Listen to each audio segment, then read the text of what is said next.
if you don't really know where you're from, like really know, then you're not from anywhere. Yeah. And you're just adrift, and none of this is real.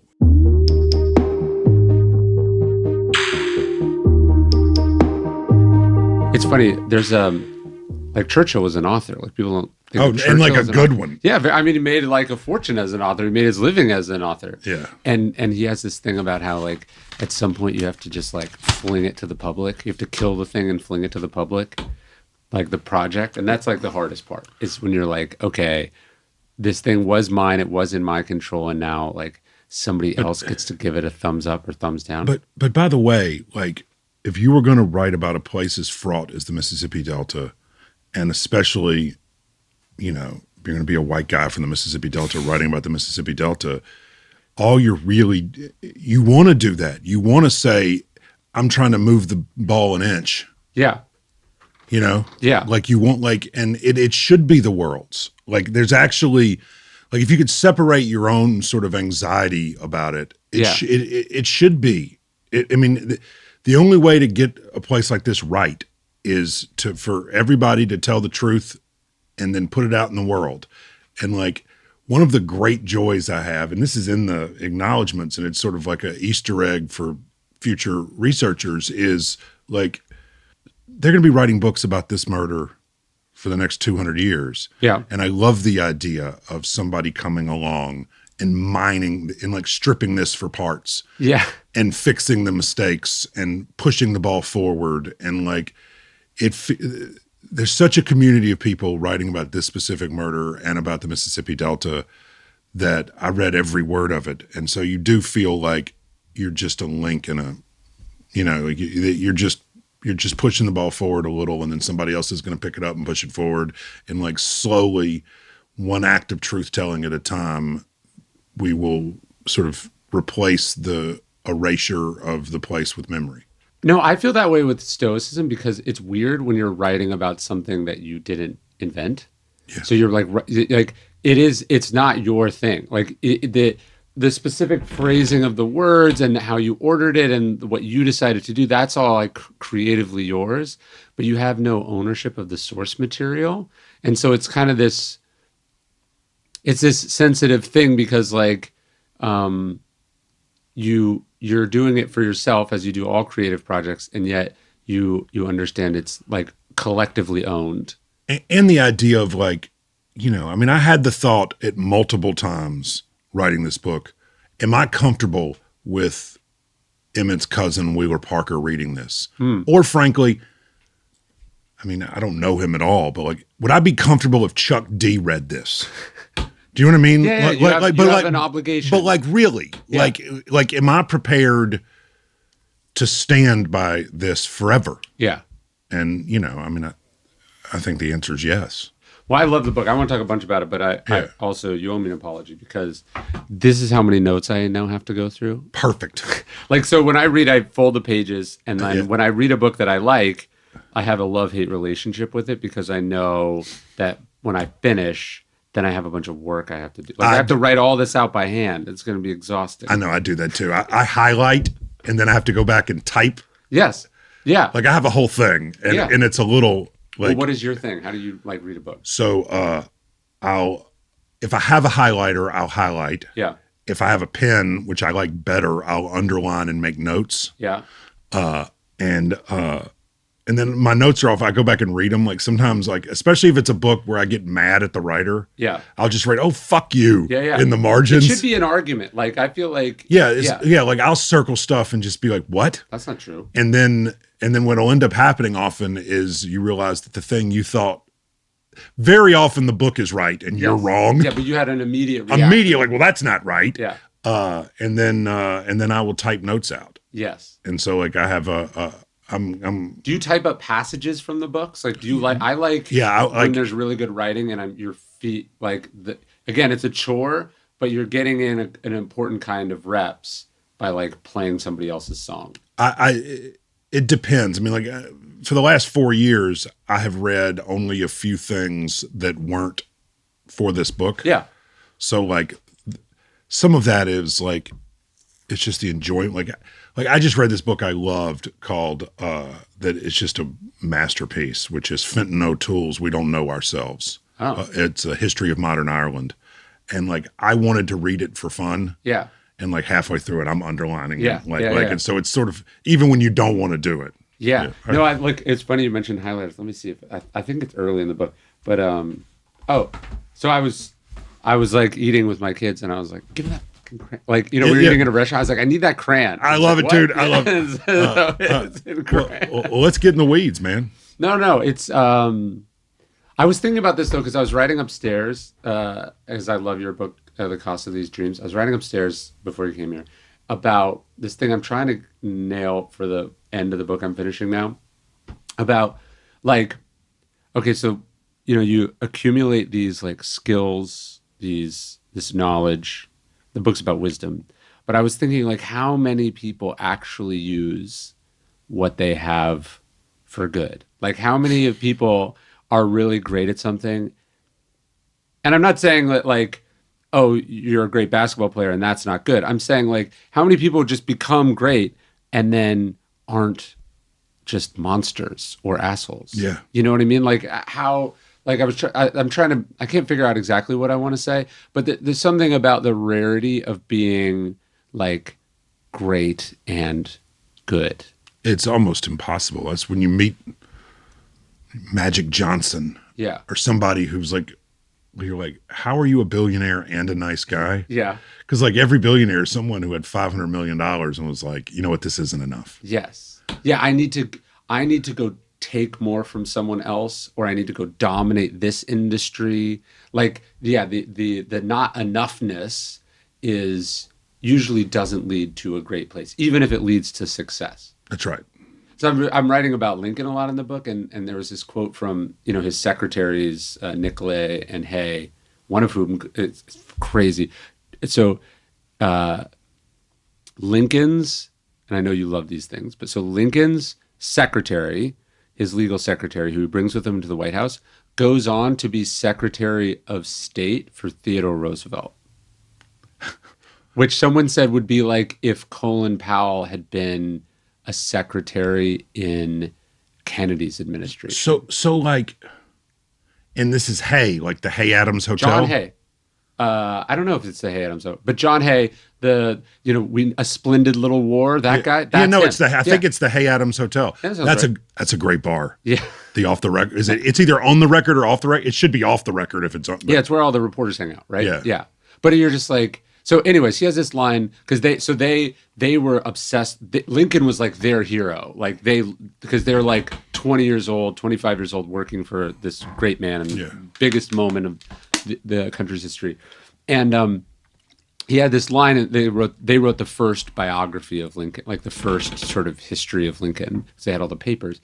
Anyways, he said Lincoln was a great man in a great era, but he's like, and what's incredible about him is that he has nothing to apologize or explain for from beginning to end. Well, and you're just like, oh yeah, like like Washington, lot of greatness, lots to explain for and apologize for. Like Napoleon, you go down the list of these sort of great men and women of history, and there's always like, but what about this? There's not many people that don't say that for. It's the first line of the obituary thing. Like, I love the question, like, will Monica Lewinsky be in the first line of Bill Clinton's New York Times obituary? Probably, yeah. Or certainly the impeachment. Like William Jefferson Clinton, comma. Yeah.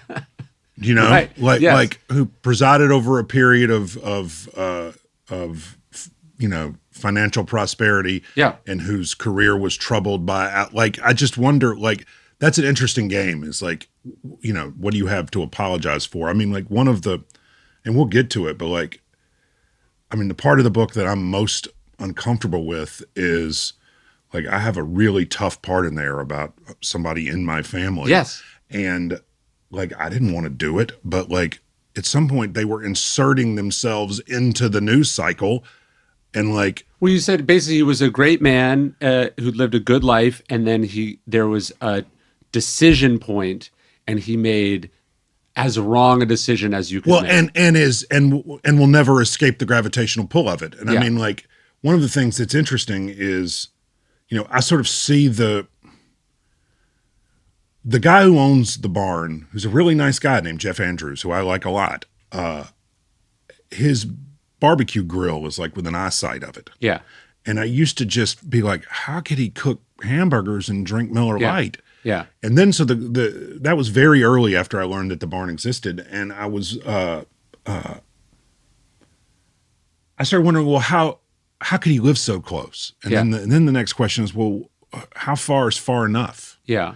And so one of the many things I wanted the book to do, as it deals with the forces and systems that we're building and building and building, as opposed to sort of try to say, oh, well, it was just the forces. Yeah. Like I wanted expanding concentric circles of blame. Yeah. So like, one of the things is like I tried to every inflection point where someone in the last 1,000 years could have stopped this. Yeah. I wanted to make sure that I stopped and pointed. Well, don't you think one of the reasons that sort of great driven, the person who says $500 million isn't enough, one championship, one Super Bowl is not enough, one bestseller is not, like that, whatever drives the person to do that, it's like, I think Evan Thomas said, like, who wrote a bunch biographies of a bunch of different presidents. He's like, how many presidents would you say were honestly self-aware? And so the lack of self-awareness is probably what allows for the unmitigated total commitment to a thing, but also the compartmentalization. Well, there's my favorite scene maybe ever in The West Wing is Jed Bartlett comes down to the Situation Room, and it's all of the Joint Chiefs and the CIA and the National Security Advisors and all of that. And he's basically like, yeah, I just left there's a delegation from the American Cardiologist Association, and you wouldn't think there were 12 more arrogant people than the 12 of us, but there they are up in the green room.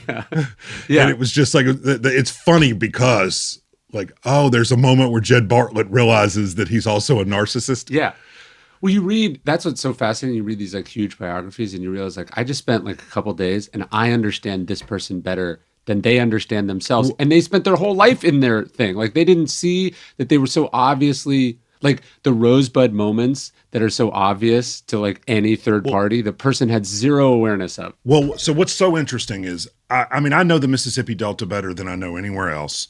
It is my literal and metaphysical home. And so during the pandemic, this is how this started. I mean, I kind of got obsessed with two parallel questions that led to the book. One of them is somebody told me that the barn where Emmett Till was tortured and murdered was just somebody's barn out on a road in between Drew and Louisville. And so I got just obsessed with that. And as we'll get into, when you start looking at what all is around this, it just, it makes its own connections. And then the other is, I grew up, my family farm is 23 miles away from this barn. I'd never heard of the barn. I'd never heard of Emmett Till until I left home to go to college. And so the idea that I actually didn't know the most fundamental thing about the place that I knew best in the world, that really, it couldn't stand. Like, I think cognitive dissonance is like the most powerful. Like they say compound interest is the most powerful force in human history. But I think cognitive dissonance might be it. Like our inability to know things that we don't want to know, or that it's painful to know, or that would force us to do things if we did know. That's what drives like 95% of human behavior. So here is what the jury said happened to Emmett Till. Yeah. This was the story that the defense lawyers told that they believed and talked about in interviews. This is not, none of this is like, this is real. Yeah.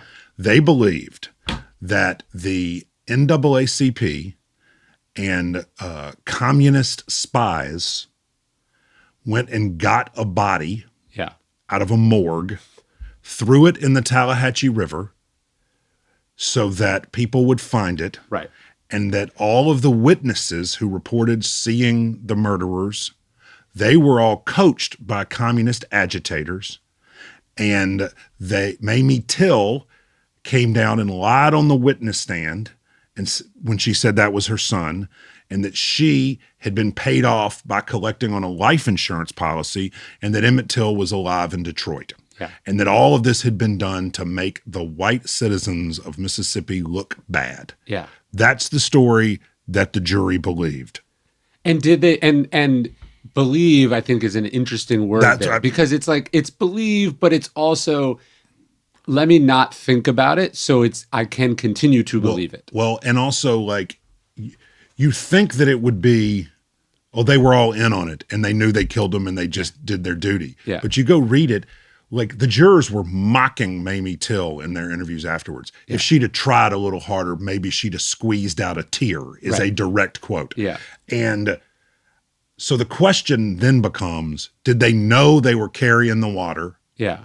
Or did they actually believe it? And I think the answer is they actually believed it. I think these QAnon fuckers really believe it. But it's both, right? Because to believe something that's nonsensical means like you are deliberately not exploring all the things that would challenge the thing that you believe, and it becomes reinforcing over time. But I think there is this, it's not so much a conscious choice, but you're faced with, do I have to, I have a note card on my desk actually that I think connects to this, but I wrote like, be wary of thinking things that require you not to have to, I forget if I said it exactly, but be wary of thinking things that like let you off the hook. Well, like, because if you think that, then you don't have to face anything, you don't have to change anything, you don't have to do anything. So that's what cognitive dissonance is. It's like a get out of jail free card. And you have to really like, so it's like when you're writing the detail you love, you need to triple check. Yes. Because like,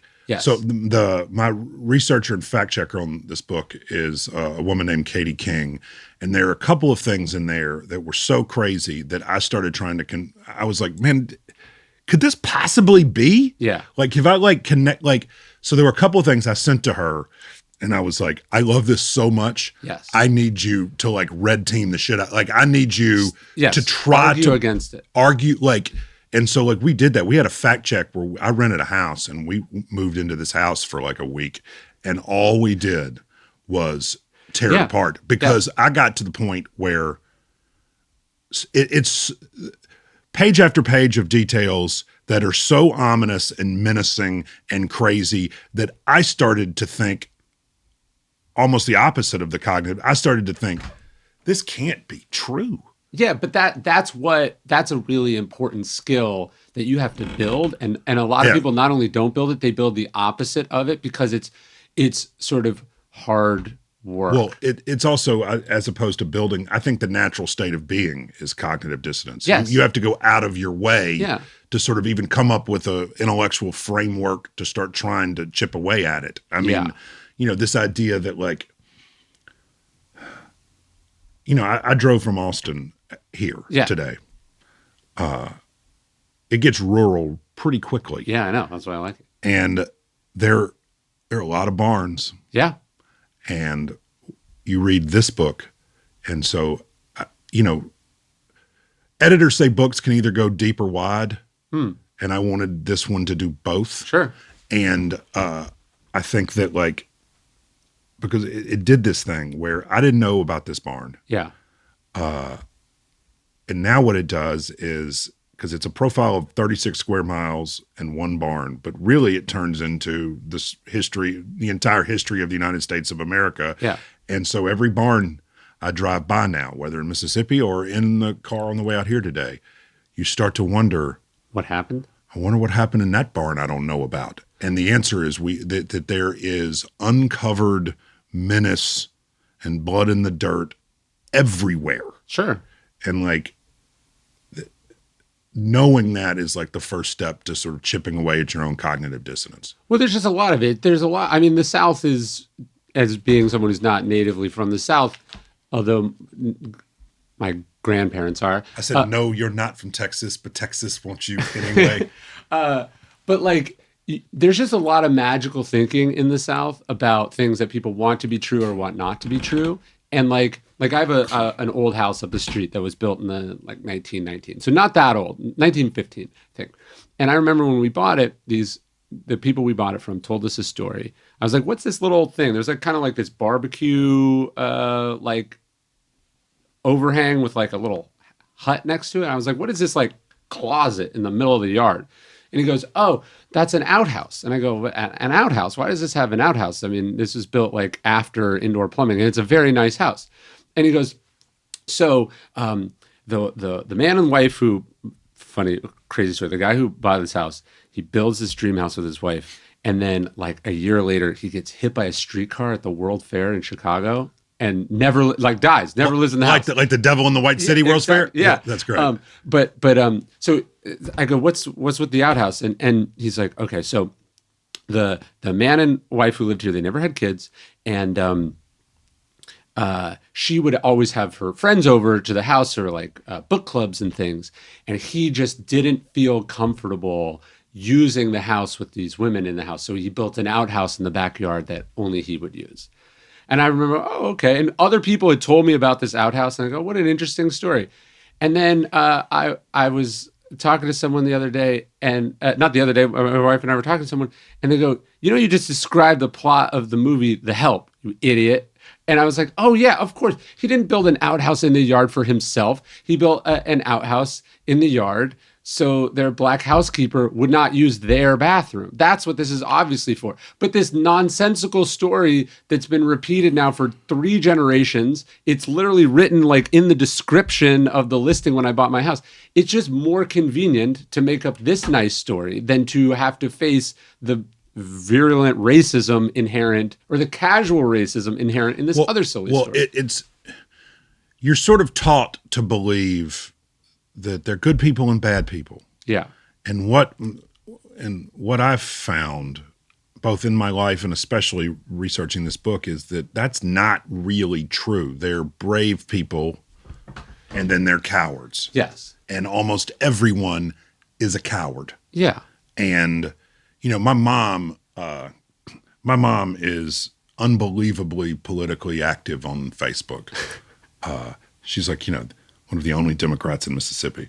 But I asked her one time, because like it makes me nervous because people say really mean stuff. Yeah. And it makes me want to, first of all, go fight them. Yeah. Because I'll be like, I will come, like, yeah, fuck you. Yeah, leave my mom alone. Leave my mom alone. But also, like, it just makes me nervous. She lives alone. And I'm like, why are you antagonizing these crazy people? Yeah. And she said it's because she was born in 1947 in the Mississippi Delta. And she's like, so I was there for all of it. Yeah. And she's like, and I didn't know it was happening. And she's like, and the reason I didn't know it was happening is that I didn't want to know it was happening. She said, I told myself that there is no excuse for silence. Yeah. And that I would never do it again. Well, it's like this whole edifice is built on these sort of polite fictions.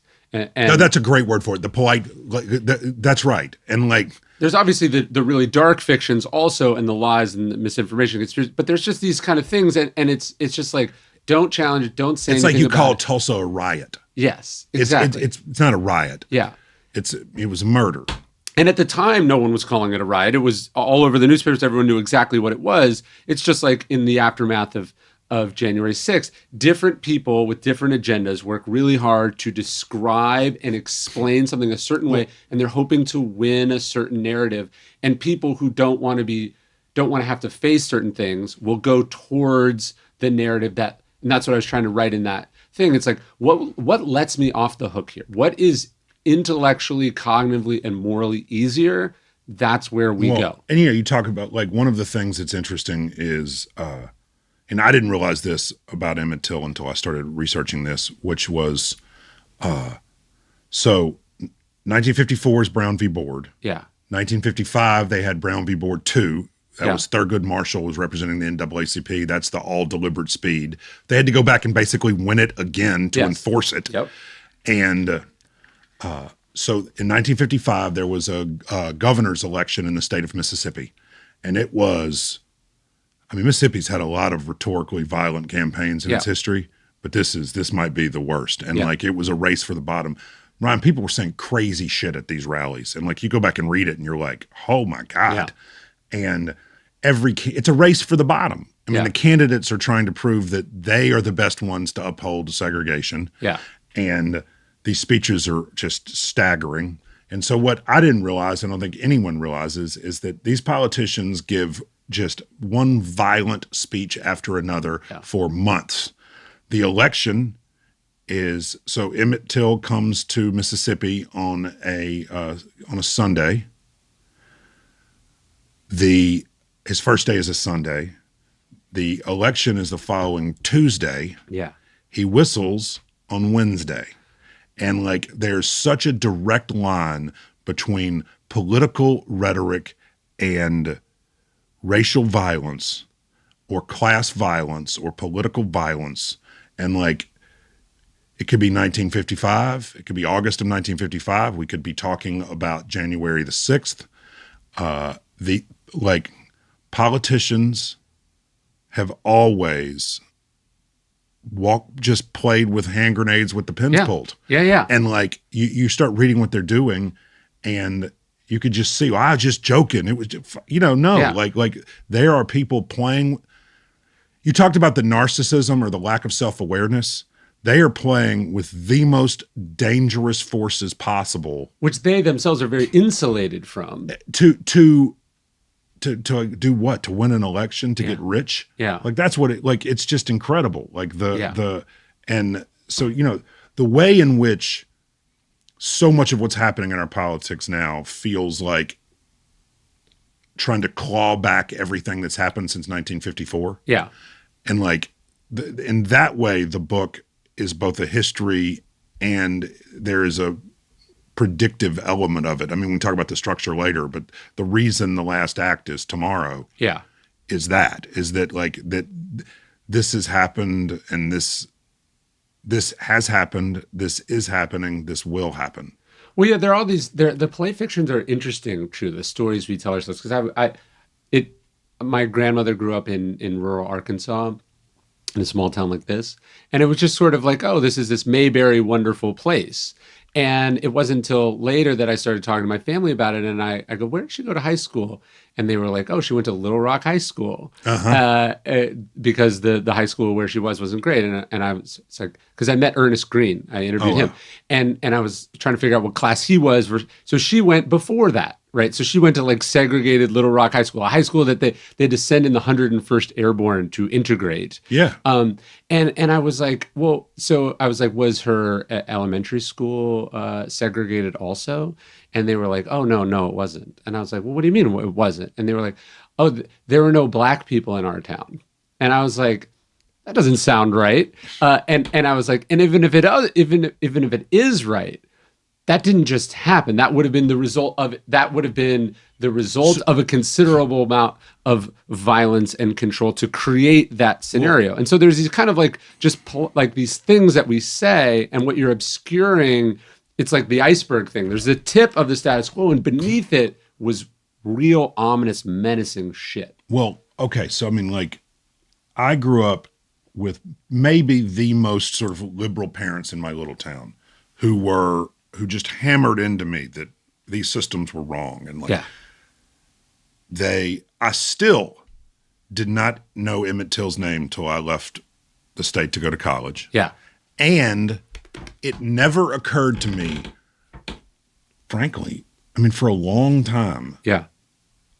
About how hard it must have been to curate a nearly completely white life in such a black place. Yeah. Like it never occurred to me. Right. Like, well, this shit doesn't just happen. Yeah. And so, I feel like, I don't know. I mean, I don't know if you ever feel like this, but I feel like every other thing I ever wrote was just to like put me in the position to write this and try to understand this place that I thought I knew really well, and this place that I love and still love, by the way. Sure. But like to make sense of it. Yeah, the best books are the ones where the person who wrote it is the only person who could have written it, and they did it the way that only they could have done it. And I think this is very true for your book.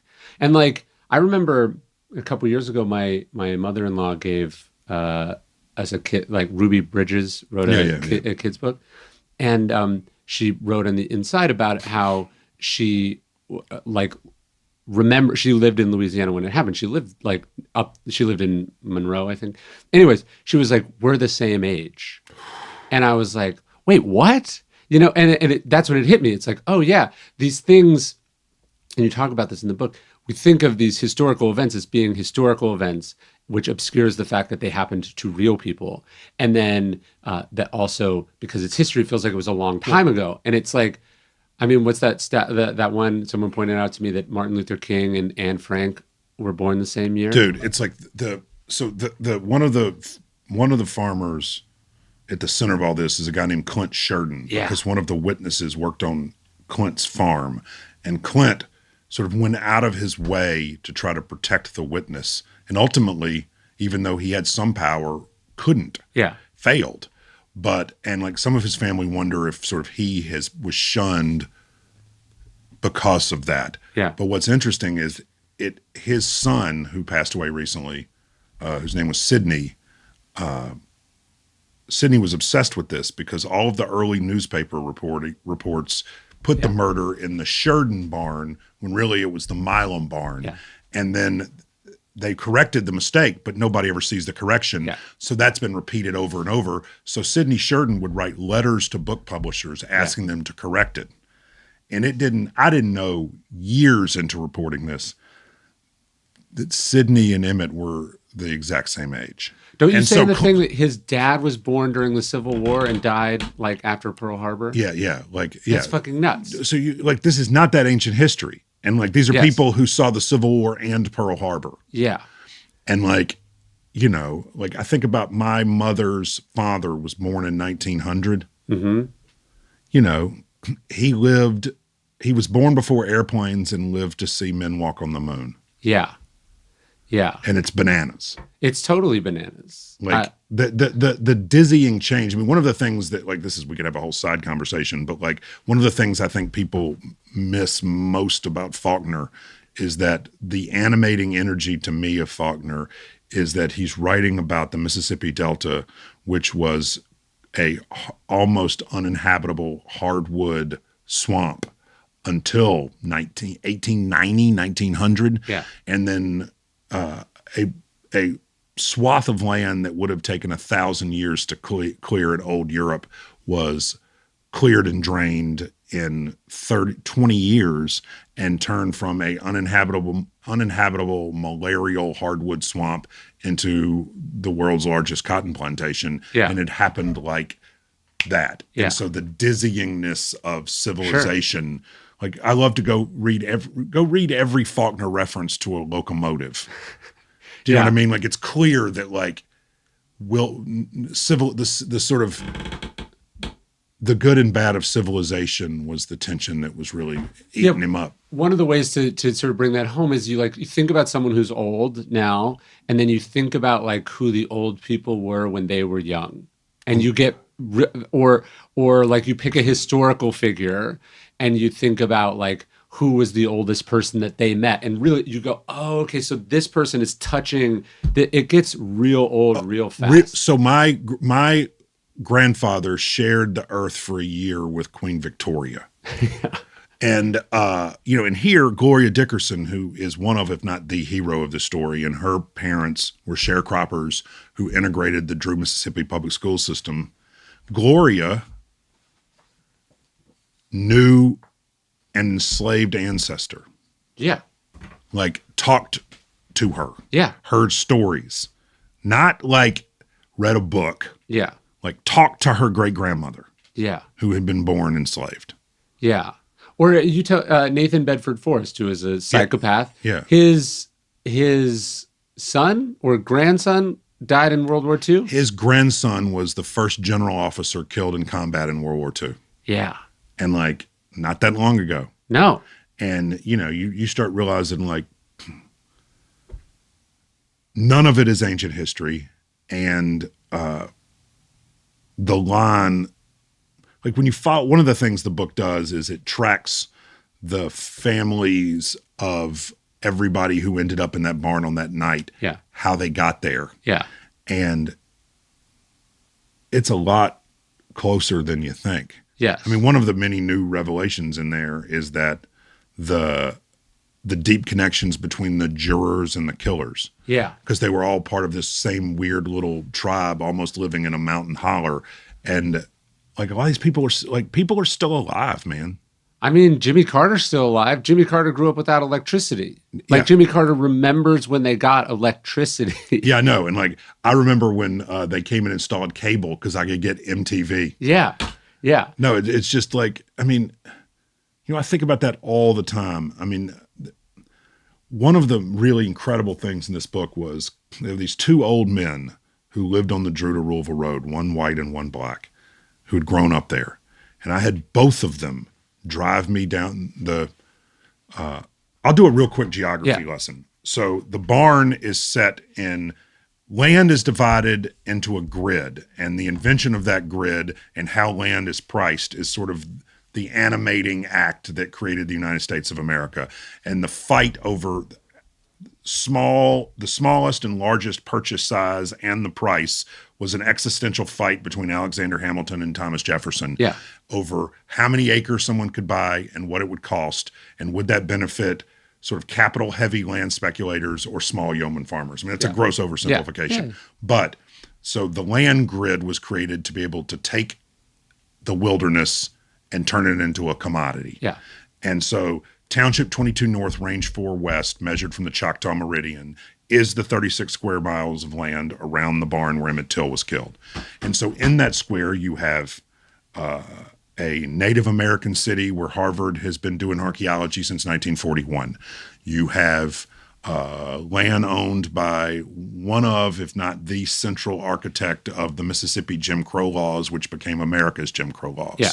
You have the family of Nathan Bedford Forrest, the Confederate general, and the first Grand Wizard of the Ku Klux Klan. Yeah. You have the Sunflower Plantation, which was owned by big New York industrialist where Teddy Roosevelt spent the night, where he gave as a housewarming gift to the woman who owned the plantation house 2 ginkgo trees, one of which is still there. Yeah. The house is gone, but the ginkgo tree is there. Dockery Farms, which where every sort of serious music scholar says the blues were invented, you could see it. Yeah. I mean, like, and so like the square of land where the barn is, it's also the exact geographic center of the Mississippi Delta. Yeah. So there is a case to be made that this place was wilderness long after they'd caught Geronimo. Yeah.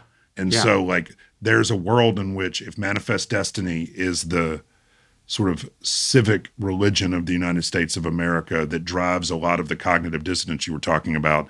And, I love that Greg Grandin book, The End of the Myth. But like if there's a case to be made that the land where Emmett Till was killed is where America was finally settled. Yes. And like, like it was settled, you say in the book, after the gunfight at OK Corral. that's right.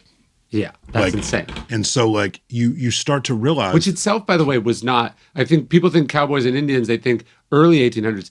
That 1888, that's when the gunfight at OK Corral happened. So even that is later than you would think. no. And like when was was Mussolini alive when the gunfight at the Probably, so you start thinking Churchill about was. like that's bananas. Yeah. That and Winston Churchill, one of my favorite things in this book is he makes a legitimate appearance as a legitimate character. Yeah. And I read a lot of Parliament and was able to identify what I think is the day the Industrial Revolution ended. Yeah. And it's, it ended in 10 Downing Street with Winston Churchill basically pulling the plug out from the British cotton Yeah. manufacturers and just saying we can't. Like we have to look to the future, and the future, the commodity that runs the world now is oil and not cotton. Well, there's something, you saying that brings up something I've been thinking about, which is, okay, we tend to think of history as chronological, but really it's this kind of concurrent backwards and forwardsness. So it's like, on the one hand, it seems crazy. You're like, okay, basically the American South was propped up by the British textile industry for generations up until, as you said, like Churchill's time. And yet, like the anti-slavery movement begins in Britain before America is a country. So the two following things, I love this is, so the largest plantation in the Mississippi Delta was owned for a very long time by the, it's called Delta, and it's one of the central characters in this book. It's called the Delta Pine and Land Planning Company. Yeah. And it's now owned by Bayer, and it was owned by Monsanto. And, but what's nuts is that it was owned for very, very long time by the Manchester Fine Doublers and Spinners Association, which was the largest manufacturing conglomerate in the world, which, by the way, still exists. Yeah. There, you know, if you've bought lingerie from Victoria's Secret, Yeah, a lot of these things are still around. no, it's all still around. And so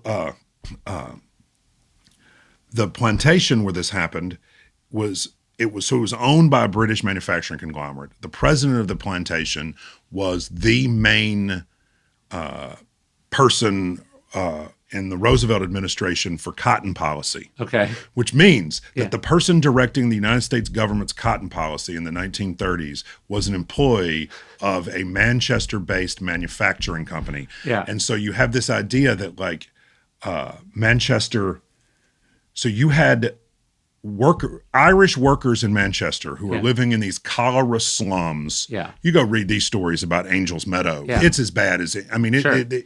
they don't make any money. Yeah.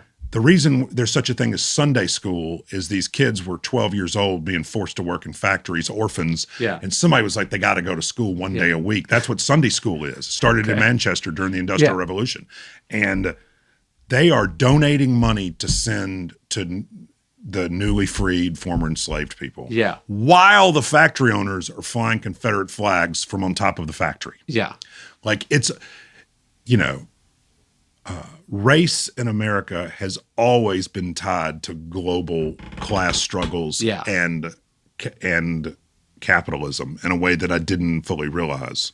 Yeah, or like my ranch is like maybe 30 minutes from here, and we bought this. It, you know, like people make all these weird decisions. So someone had cut out like a 3-acre parcel at some point and whatever. So I was finally buying it back, and as I got the survey, I'm looking at the survey and there's this name on it I don't understand. It's some weird European name.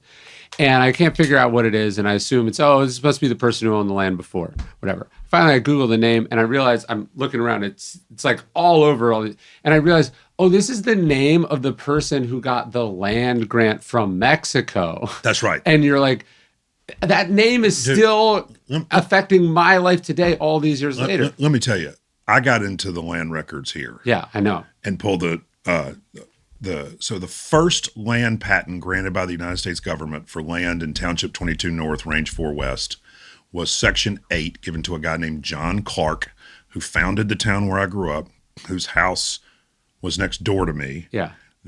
His daughter was named Blanche Clark. She married a lawyer from Clarksdale named Mr. Coutrere. They moved. He built her this huge mansion next door to the house where she grew up. Yeah. The playwright Tennessee Williams grew up in my neighborhood. Yeah. So all these characters are real people. Like my mom's friend John. John's mother's baby doll. Yeah. And Blanche Clark Coutrere is Blanche. Yeah. And like. Yeah. And so these are all real people. And I grew up next to the last Clarks who lived in that house. It's a bed and breakfast now. But when I was there, this was the last generation, and it was all slipping through their fingers, and they ended up losing it. And I mean, I remember like the house was dark, and I only went in it once. Yeah. There was a kid my age who we didn't see that much. And my memory of it is that it was this grand, empty, dark house. Yeah. And you could I grew up so surrounded by fading grandeur and mythology, and didn't realize that, one, everybody didn't, and two, didn't really understand what it was I was seeing, just that like this shit was everywhere. Yeah. And I started doing this book, and like that guy is like sometimes you have like an outline above your desk when you're writing. I had a huge Post-it note. I meant to bring it to you. I thought about this and then didn't, but it just said everything is everything. Yeah. And like that to me was like was it Malcolm X was like everything south of Canada is the South, or everything south of Canada is Mississippi. Yeah. Like I feel like if I'm going to write, you can't write the history of America, but I can write the history of 36 square miles of it. Yeah. And start to sort of, there's this sort of backbeat of Howard Zinn, like, this is the real history of America. I'm always amazed too when you're reading history and you think some of these conclusions that we've come to, like, the interconnectedness or the globalized impact of slavery, like we think we're just like unearthing it now because like these myths took over. But it's like when you read like Lincoln's speeches, he fucking knew this. The reason he was so lenient on the South was that he understood that the North, well, first off, he understood that the North had slavery not that long ago, and then was economically as complicit or guilty as everyone else. So they might not be whipping the slaves, but they were the reason why the slaves were being whipped. Well, if cotton was oil, then Mississippi was Saudi Arabia. Yeah. And those people want their 10%. The bankers in New York and London and Manchester and Liverpool, by the way, start pulling on old banks. Yeah. Like, go take Barclays and start digging back through it. Yeah. Like, they're all connected. Everything goes back to Liverpool Liverpool's slave. No, and so all not these, could, but like that was the whole. Right. But so it's like, these were, and then, the financial crisis, you realize how assets are interconnected with each other. So the whole banking system is built on the backs of this thing. And Lincoln sort of understood that, I think, in a way that we don't give, like we think of these things as these just moral issues as right or wrong. He understood it was a moral issue that was right or wrong, but he understood the sort of the through line of it, and then had this, that's why what Lincoln, to me, the fundamental break in Lincoln's sort of passivity towards slavery comes with the passage of the Kansas-Nebraska Act, because he realizes, slavery was this institution in decline, and then one person or a group of people made a choice that said, hey, actually, it's more politically expedient if we just let people choose, and it becomes this sort of political issue now with billions of dollars of money on the line if it can be allowed to expand. One of the things that's incredible is, and by the way, of course that this existed. Yeah. That there were big modern trade organizations dedicated to the textile industry. Yeah, sure. So when American slavery ended, they needed to figure out how to keep this land, like the global commodity markets needed to keep this land in huge chunks. Yeah. And like you can read the minutes of conferences. They were inventing sharecropping. Yeah. It didn't just happen. Yeah. Like people, like there was a conference in Brussels. Like people sat in rooms together. Yeah. In Marriott, whatever a Marriott was then. Yeah. And they wore really nice clothes. Yeah. And they probably all thought they were really good people. Yeah. And they all were deacons in their church. And they sat around in, rooms with crown molding, drinking tea, inventing sharecropping. Yeah. Because that kept things more or less the same, and a change might be disruptive or bad for business. And it's like, it's the way I think about I hate to say this, but I always want to tell people when they come to work for ESPN, young people, like HR is not your friend. Sure. The only reason HR exists is so they could fire you in a sophisticated enough way that you can't sue them.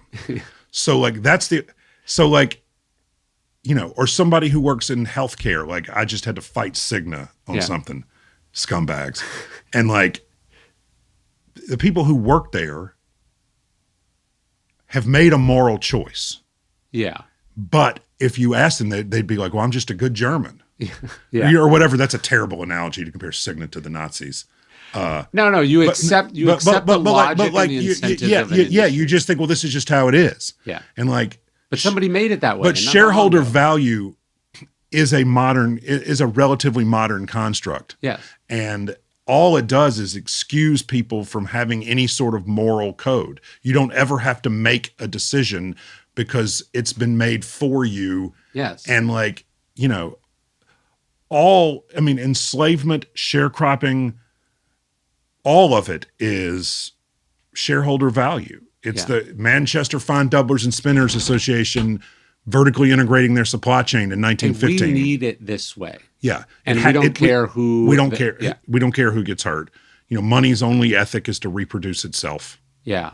And so we've invented an entire modern, it's interesting because you write so much about Stoicism, which is a ethical framework for being a human being. I mean, corporate America has destroyed, or corporate world has destroyed people's more. I needed to get tickets once for a World Series game in the bleachers when it was at Wrigley Field. And I didn't want to ask Major League Baseball or the Cubs for tickets because it felt super unethical. Okay. Because I'm writing about the Cubs. Yeah. And so I went on StubHub and bought them. Yeah. And we ran into a problem with the expense accounts because there was some person at ESPN, one of the endless vice presidents who said, our policy is you have to go through my office, which goes through Major League Baseball.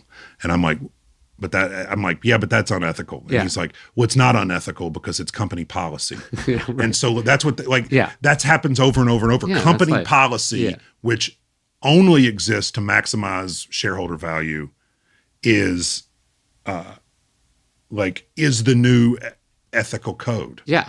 And it excuses everyone doing shitty things to other people. Yeah. And so you talk about cognitive dissonance. Yeah. That's it. All of this is, that whole book, when you start reading it, is people who wanted 10% instead of 6%. Yeah. And all of this suffering. And, can I say this real quick? Yeah, yeah. Let me find this.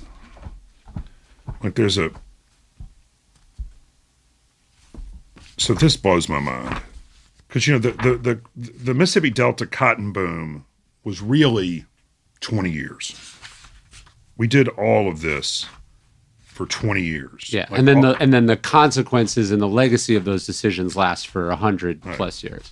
The Great Mississippi Delta cotton boom lasted 20 years. The suffering and killing and decay that would follow for the next century were the price of 3 great years and a dozen good ones. Those 2 decades also marked the peak of the lost cause Confederate mythology. Consider when all these Confederate statues went up around the state. Consider the history of cotton in the Delta. The land clearing finished around 1900. The price of cotton collapsed for good in 1923. And what happened in between? Port Gibson and Aberdeen raised statues in 1900. Macon in 1901. Fayette in 1904. Carrollton and Beulah and Okolona in 1905. Tupelo and Ole Miss in 1906. Brandon and Oxford and West Point in 1907. Cleveland and Lexington and Raymond and Duck Hill in 1908. Greenville and Winona in 1909. Hattiesburg twice and Grenada in 1910. Gulfport and Kosciuszko and Quitman and Ripley and Brooksville and Heidelberg in 1911. Columbus and Laurel and Meridian and Philadelphia and Vaden in 1912. Greenwood and Sumner in 1913, Greenwood again in 1915, Hazelhurst in 1917, Louisville in 1921. Many of these were placed quite intentionally on the lawn of the local courthouses, sending a message about the law and whom it was designed to protect. Most of the monuments around the state were built during the brief but emotionally powerful cotton boom. Not a single courthouse statue in the state of Mississippi was erected after 1923. The lost cause was always about cotton and money. Let the record show I underline marked that page. You did. I saw that. That was very pleasing. No, I think it's fascinating. That's what we're talking about. Yeah. No, I have a book in there I want to give you about the cattle boom. Yeah. The exact same economics. It's actually internationally financed. Most Theodore Roosevelt's neighbor in the Badlands was a French marquis, who had, he was the 5th, in line. So his dad, not going to inherit. So he has to go make his fortune overseas. He uses, aristocratic money to start a cattle ranch, which kicks off a cattle boom from the South to get the cattle up. It's fascinating. Well, over and so the money planning, the store where Emmett Till whistled was famously in Money, Mississippi. Yeah. The money planning company was owned by Charles Merrill of Merrill Lynch. Okay. It's you start realizing the degree to which Manchester and Liverpool and London and New York, there's a reason that Vanderbilt and Duke. Well, we think of British colonialism as being, but we were a colony, and they continued to colonize America, just not owning the government. It was just more the modern version of colonialism. It's like they couldn't remove the Native Americans until after George Washington died. Yeah. Because George Washington, he was fundamentally British. Yeah. And so, like the government of England, he philosophically thought of the tribes as sovereign nations. Yeah. And, Interesting. And so the movement, like the real founding father of America is probably Andrew Jackson. Yeah. And the vicious part of what America and is. he to be all the founding fathers were enslavers. So like let's not but like in terms Jackson of was a psychopath. in terms of modern populist America, Yes. and like they had, I think somebody will fact check me on this, but they had to wait until George Washington died. Yeah. He died in 1799. And I think the first Indian Removal Act was 1804.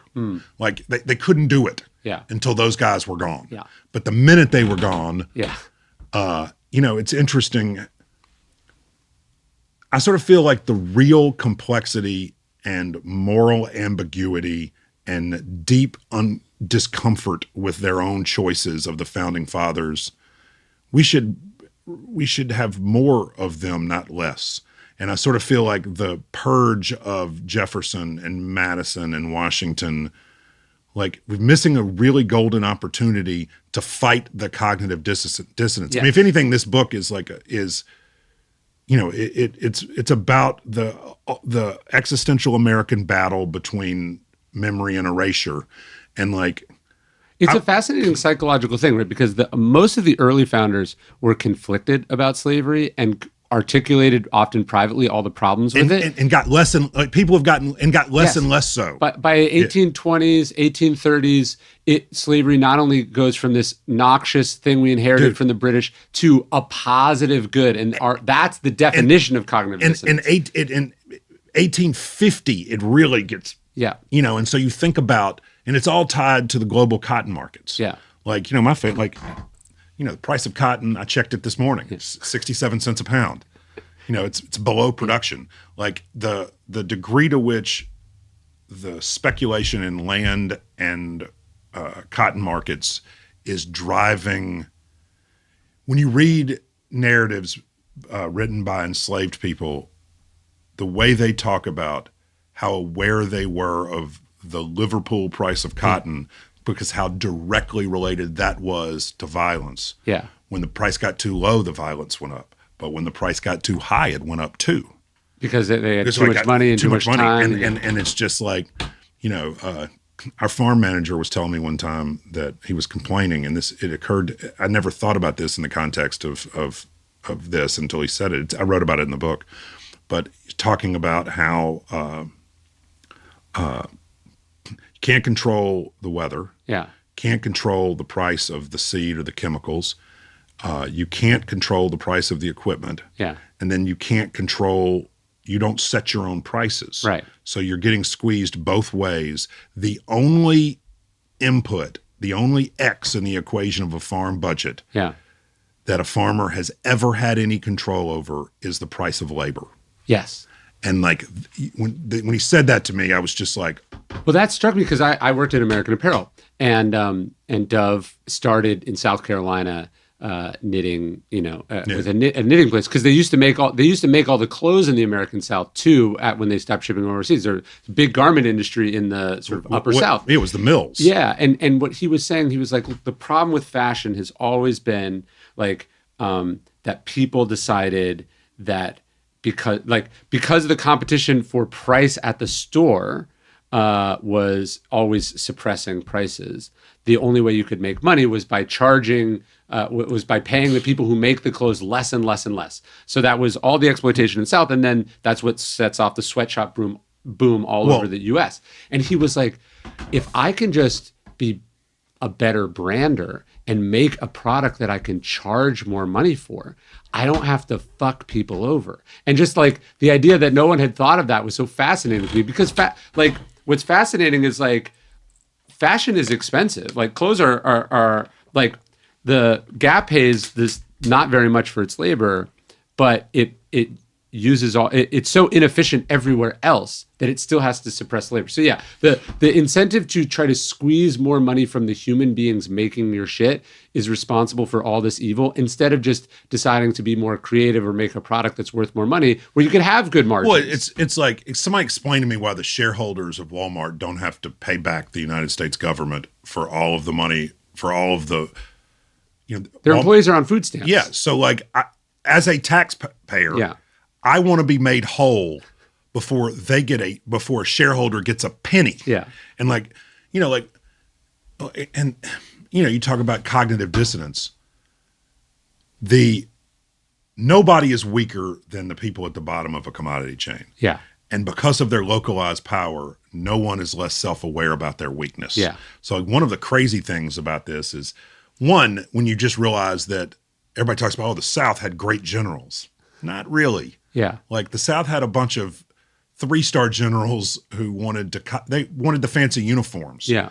But they didn't have the sort of major colonel class who were just about logistics. The Confederate Army, the South wouldn't let Jefferson Davis nationalize the railroads.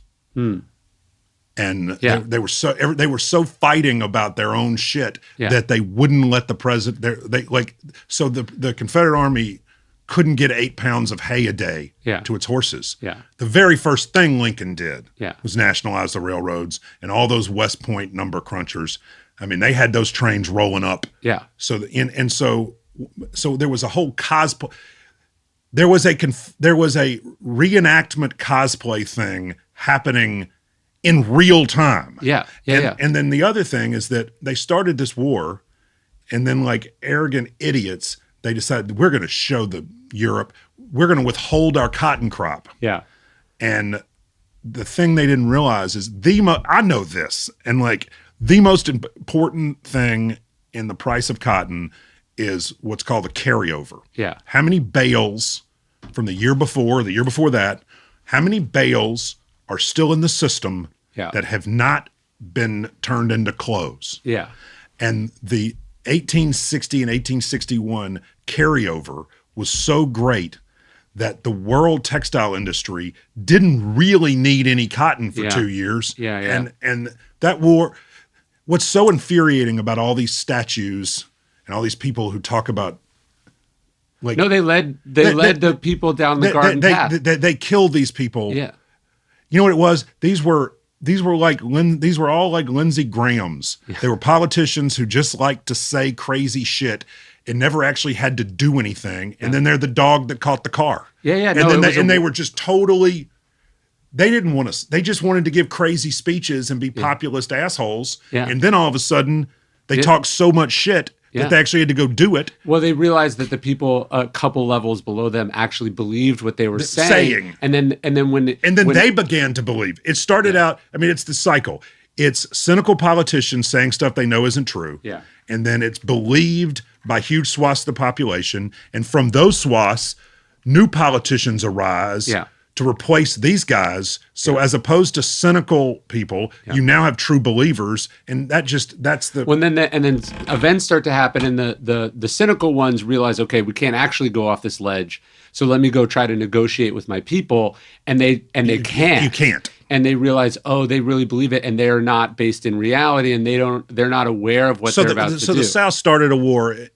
That objectively they could never win. But like, their military strategy was there was no. Invade the South. It was just like insane. Yeah, like or you would invade the North. Like Robert E. Lee is this strategic genius who, had he decided to do sort of what they would call like a Fabian strategy, if the South decided to stay in the South and make the North come beat them in the South, it probably would have either gone on for a lot longer or gone very differently. He was a bad general, like from top to bottom. Well, and the thing that's wild is they also, I mean, they sowed the global cotton market in 1865 was so much more global and interconnected because, like they had communications, like they had the ability, like they laid the transatlantic cable during the war, right? Yes. So that meant that the whole global commodity market changed. Yeah. And in some ways, the South has like never caught up. Yeah. Like it was dominating the world at something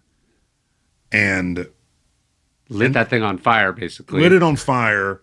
And then, India and Egypt, like the cotton market just kept on going. Yeah.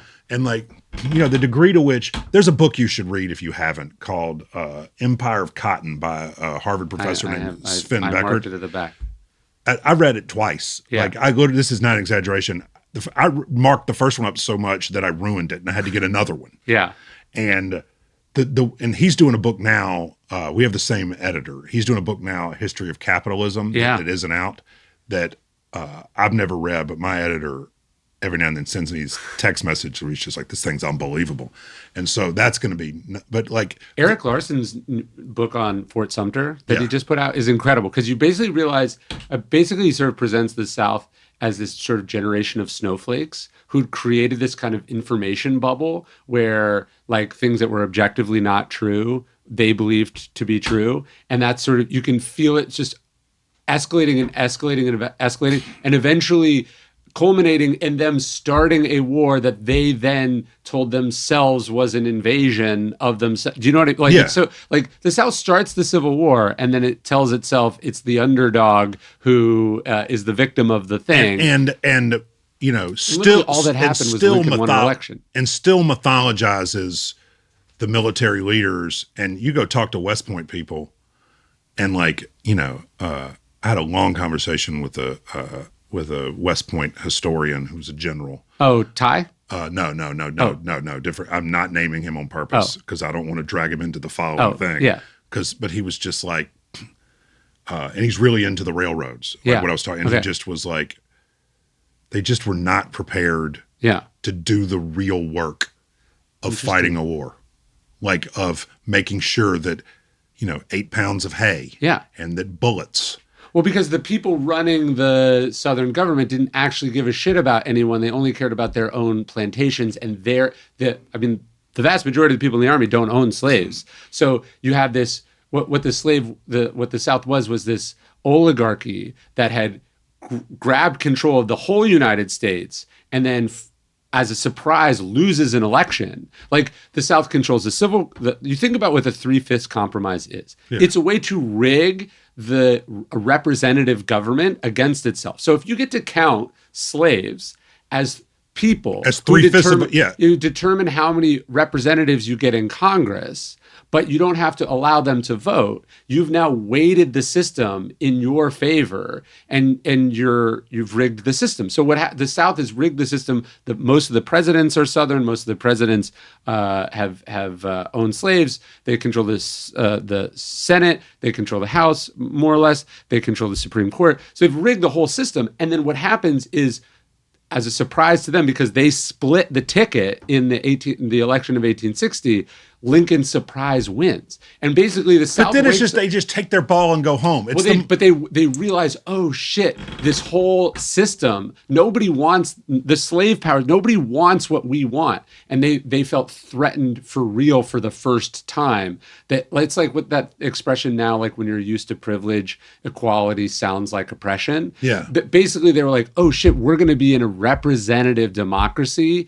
And that's not good for us. No. And so those same people just took their ball and went home and then controlled the Southern government and wielded it again for their own special interest, not the totality of the South. And so, of course, they did a bad job. Well, it's also, it's a government based in conspiracy and in cognitive dissonance, which is why every time it had to interact with any sort of like truth-telling market, whether the field of battle or economic or when it had to go into zero-sum, non-sentimental, objective, competitive spaces, every time got its ass kicked. Yes. It could only succeed in a rhetorical bubble in which the sort of basic foundations were never questioned. Yes. And when it had to go, they were burning cotton in the wharves of Memphis. Yeah. That like it just was it's just idiotic. Here's your fun fact, because I watched the and maybe everybody knows this, I didn't, but I watched the Ken Burns Civil War thing. Of course, it's incredible. So I went to find so Nathan Bedford Forrest was originally buried cemetery in Memphis. Yeah. They exhumed him, he and his wife, and moved him to the statue downtown, which is like a block and a half from Sun Studios, which I love that. Yeah, sure. And but they left the rest of his family in the cemetery, which I thought was very cruel, because they had a child die young, and they left her in the ground alone there. Right, because he's just a symbol. They don't give a shit about it. It just really offended me. Yeah. Like, you didn't move, like, fuck you. Right. But I'm walking around and I look down, and do you know if this is where Nathan Bedford Forrest had originally been buried? Yeah. You know who's buried where those monitors are? No. Shelby Foote. Really? Fucking blew my mind. He got himself buried. That's literally, not an accident. No, next to the Forrest family plot in Elmwood Cemetery in Memphis. Okay, so I have a stoicism thing that pertains to Shelby Foote, and then we'll dig into the book. Yeah. So there's this interesting thing I sort of discovered. So George Long is this British writer who becomes a professor at the University of Virginia in the mid 1840s, I think. And he's the main translator of Marcus Aurelius. He's the first sort of popular English translation of Marcus Aurelius. Like, you could still read it today. It's very readable.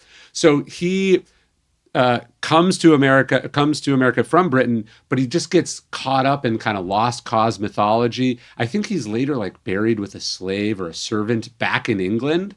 But he dedicates his translation of Marcus Aurelius to the example of Robert E. Lee. Like, he becomes just caught up in the lost cause mythology. And then, so that's one end of the sort of Southern Stoic spectrum. Then in the other end, there's this guy, Thomas Wentworth Higginson, who's like a contemporary of Emerson. He translates Epictetus, but he leads one of the only black regiments in the U.S. Civil War. That's great. So he goes south, he leads these black troops. He also discovers and publishes Emily Dickinson.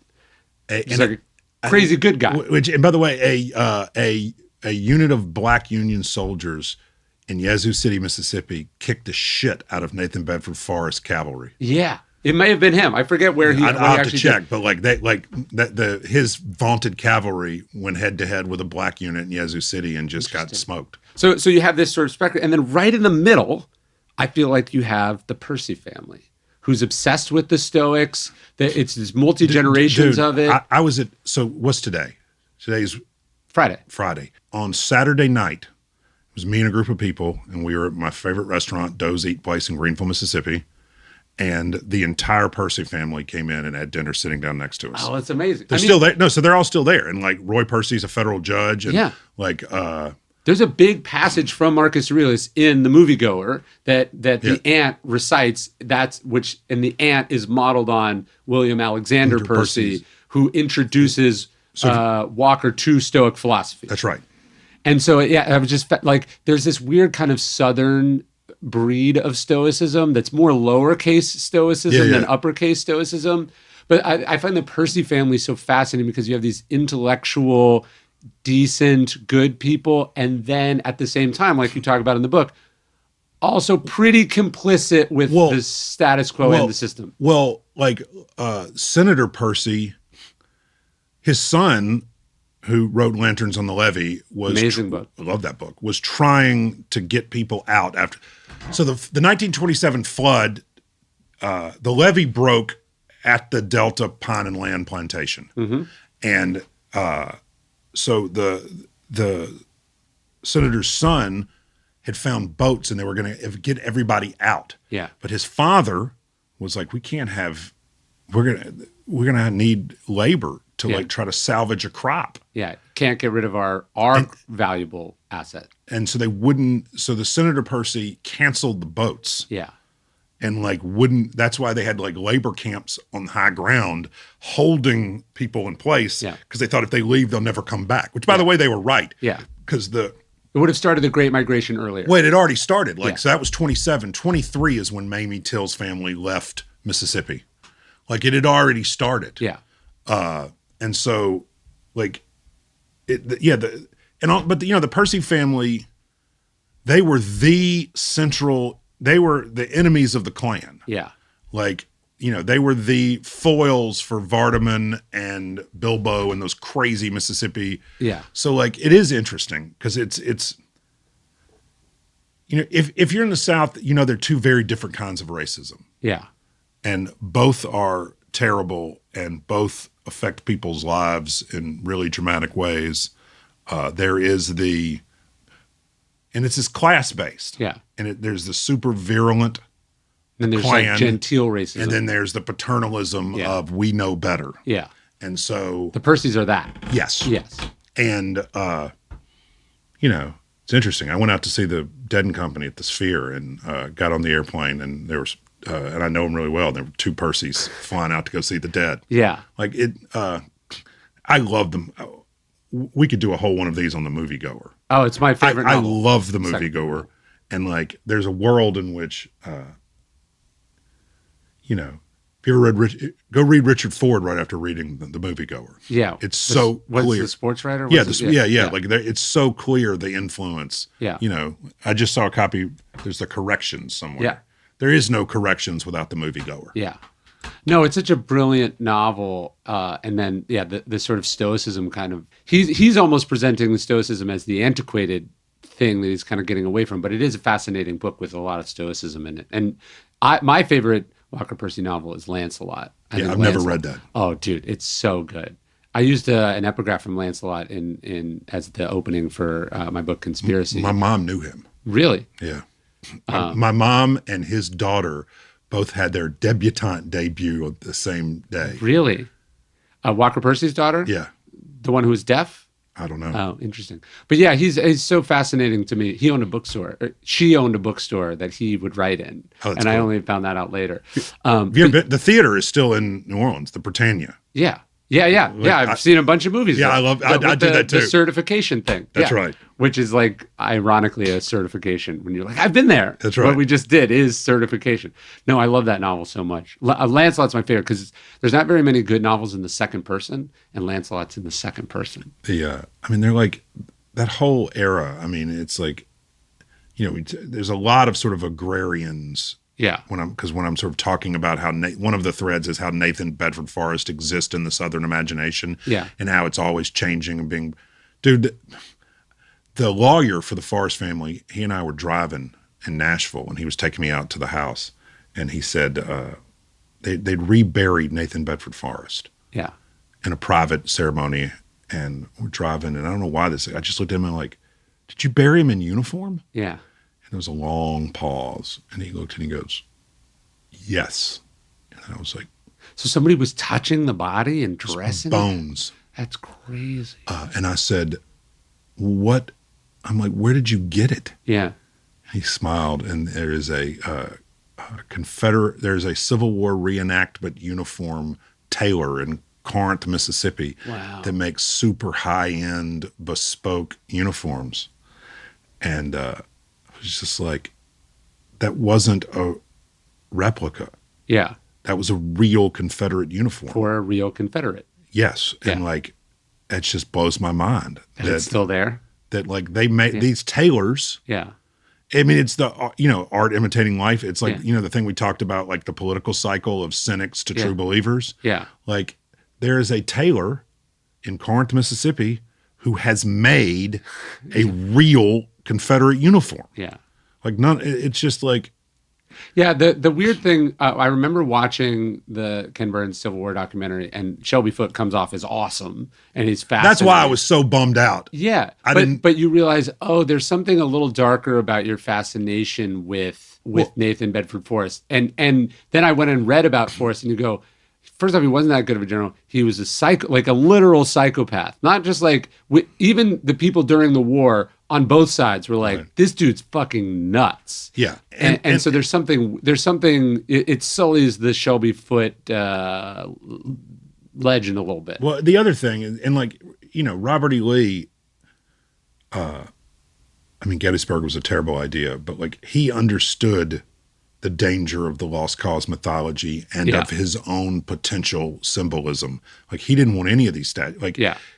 he was like, we lost. We need to move on. Yeah. And like, it's just interesting how sophisticated he was in understanding everything that was going to happen in his name. Yeah. You know, I remember when I was growing up, I don't know if these still do, but like there were gas stations in rural Tennessee and they would sell shot glasses and T-shirts and bumper stickers that said Lee surrendered, I didn't. Yeah.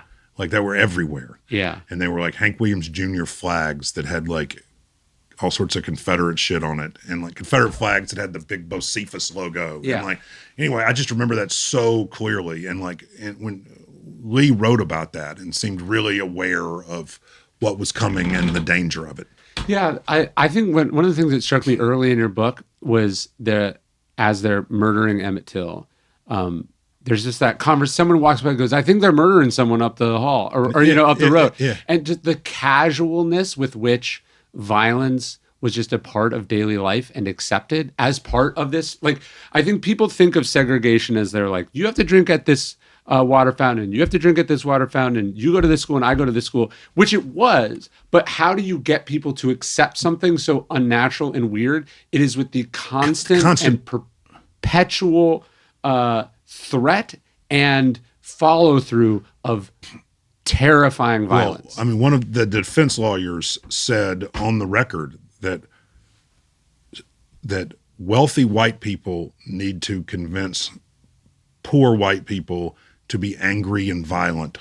Yeah. Because that's the only way that this can continue. Yeah. I mean, like the degree to which everybody was incredibly explicit about what they were doing and why. Yes. And like you start reading this thing and it's like, I mean, I would just drop stuff. I'd be reading like, oh my God. Yeah. And like, anyway. No, just widespread perpetual violence that's how you would perpetuate a system like that. There is this part of Southern culture that even now, like I think you see it, and I don't think I'm not being extreme here. You see it now in the kind of Trump parades where it's like, it is a culture of menacing. It's like, we're going to put these big flags on our truck, also just and we're like, going to drive around in circles and send a message. Well, it's also just like, it's like ISIS. What kind of like small person has to put a flag on the back of their truck to feel seen? Yeah. I mean, it's seriously like, change the flag out. Yeah. No, it is important that you, like, how do the warlords in Afghanistan, how do they perpetuate a system where women don't have these various rights? It is with a constant and ritualized form of violence. Like, hey, we're going to execute this girl today. Hey, we're going to, you create these cultures of this code, and then you have to constantly make very public examples of people who violate that code to keep the system in place. And what's so tragic about the Emmett Till story is he walks into it and doesn't realize. He doesn't understand what he's walking into. And he doesn't understand how the moment he's walking into it is maybe as dangerous and violent as it has ever been. Yeah. He just turned 14. All that is about exploring boundaries.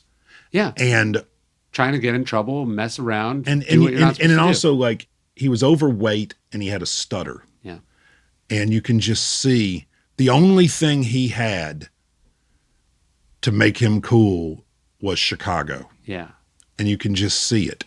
Yeah. Like, because like he definitely whistled. People say allegedly, and the witnesses at the store get really angry about that because they're like, why are white people calling me a liar? Yeah. Because people want to say allegedly whistled. Yeah. And so his family who was there actually get really upset about the word allegedly because they're like, we were there. He definitely whistled. Yeah. And then when he did it, it breaks my heart because their reaction to him immediately let him know that he really messed up. Yeah. Because he immediately saw the look on their face and they were like, but you could just see, turned 14, has a stutter, overweight, couldn't work in the fields, ended up having to help Elizabeth Wright around the house because it was too hot and too hard. Yeah. So probably felt emasculated. Yeah. Like you could. He was a teenage. He was boy. a teenage boy. Yeah, and they killed him for being a teenage boy, and like. It's one of the most terrible things you can imagine. And that's it. Yeah. I mean, you know, and then Carrie, they all died really young. I mean, Mamie Till famously said, somebody asked her, like, you know, how do you feel about your son's killers getting away with it? And she's like, they didn't get away with anything. Yeah. They were shunned in life and died young, horribly painful deaths. Yeah. Well, it's not unlike the January 6th thing where you rile a bunch of people up, you get them to do something they shouldn't have done. They all bear the weight of those crimes and the stigma of those crimes, and also the despair and disillusionment of realizing that they were had or that they were the useful idiots, and then the people who were involved, who actually were responsible on the higher level, or like, you know, it's like Ashley Babbitt dies, but the Tom Cotton, you know, no consequences. And so that process, that's how it goes. Demagogues whip up people, they get them to do horrible things, and then those people. It's like that great Bruce Springsteen song, The Wall, what he's like, and the men who put you here eat in their fancy dining halls. Yeah. And apology's got no place here at all. And there's another line that's like I heard Robert McNamara said he's sorry. Yeah. And it's just like, the whole thing that like the defense lawyer, I mean, it's in there, but the defense lawyers, their descriptions of what Milam and Bryant did and why, I mean, everybody was so explicit. Yeah.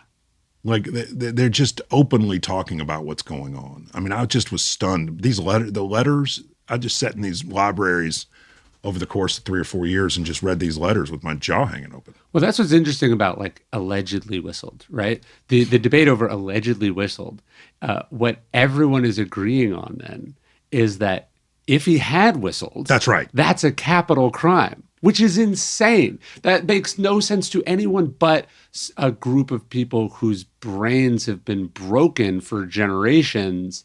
And it's the culmination of that toxic ideology just being exposed to the wider public in a way that it never had been before. Well, I mean, the law enforcement who saw the body tried to get it in the ground before anyone else could because they understood, you know.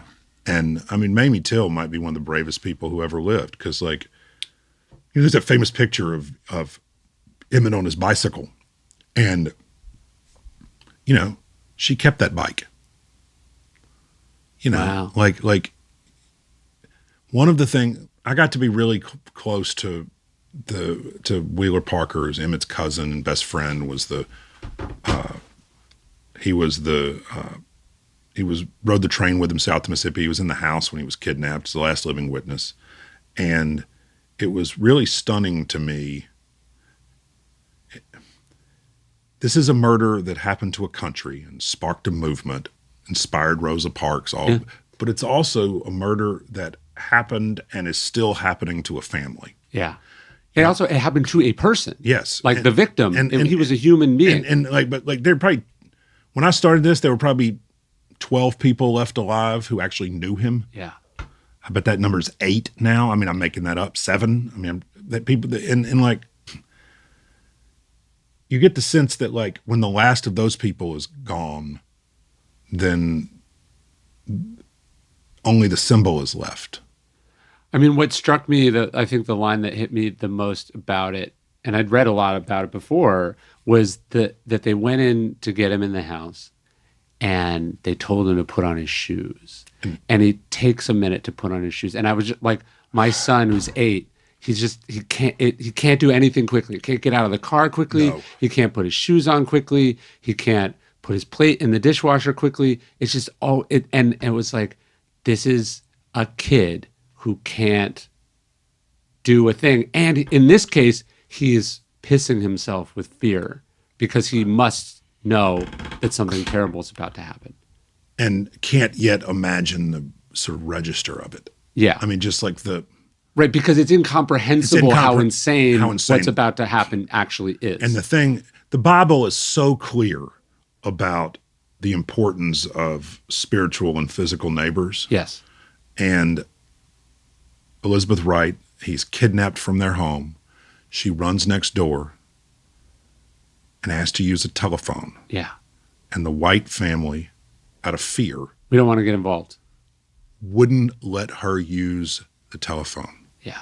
And like, they could have stopped him. They could have, if the right person had answered the phone, someone could have intercepted that car or found him before. He still would have been bad off, but he might be alive. He could be alive today. He'd be like 85. Well, I found in the Chicago Defender, there were all these letters to the editor of people wanting pen pals. Yeah. So all of the people who were 13 and 14 years old in the summer of 1955, I wrote all their names down and went and sort of found them. Yeah. And like, so, and then there's one of them in there, and it was just sort of, I wanted it to be the ghost ship. Yeah. Like the life that he would have lived. Yeah. So there's like a 1,000-word thing in there about someone who was writing a letter to the editor and from Vaughn, Mississippi. And its whole point in the narrative is, this is the life that was left unlived. Ugh. And it's brutal. And like, you know, I was talking to Wheeler Parker one time, and I was just like, he'd been doing a lot of thought about remembering everything that Emmett ever said about faith and believing in Jesus, and everything other people said. Yeah. Because he was trying to sort out for himself whether Emmett would be in heaven to meet him when he died. Like, that's real stuff. Yeah. And like, I mean, Wheeler Parker should be on American money. Yeah. I mean, I went with him to I just love him and his wife Marvell. They're incredible people. The book is dedicated to them. I went with them to the African American History Museum, and they have the original casket. Yeah. And because they had to exhume his body when the FBI opened it, and they reburied him, and so the original casket is in the museum.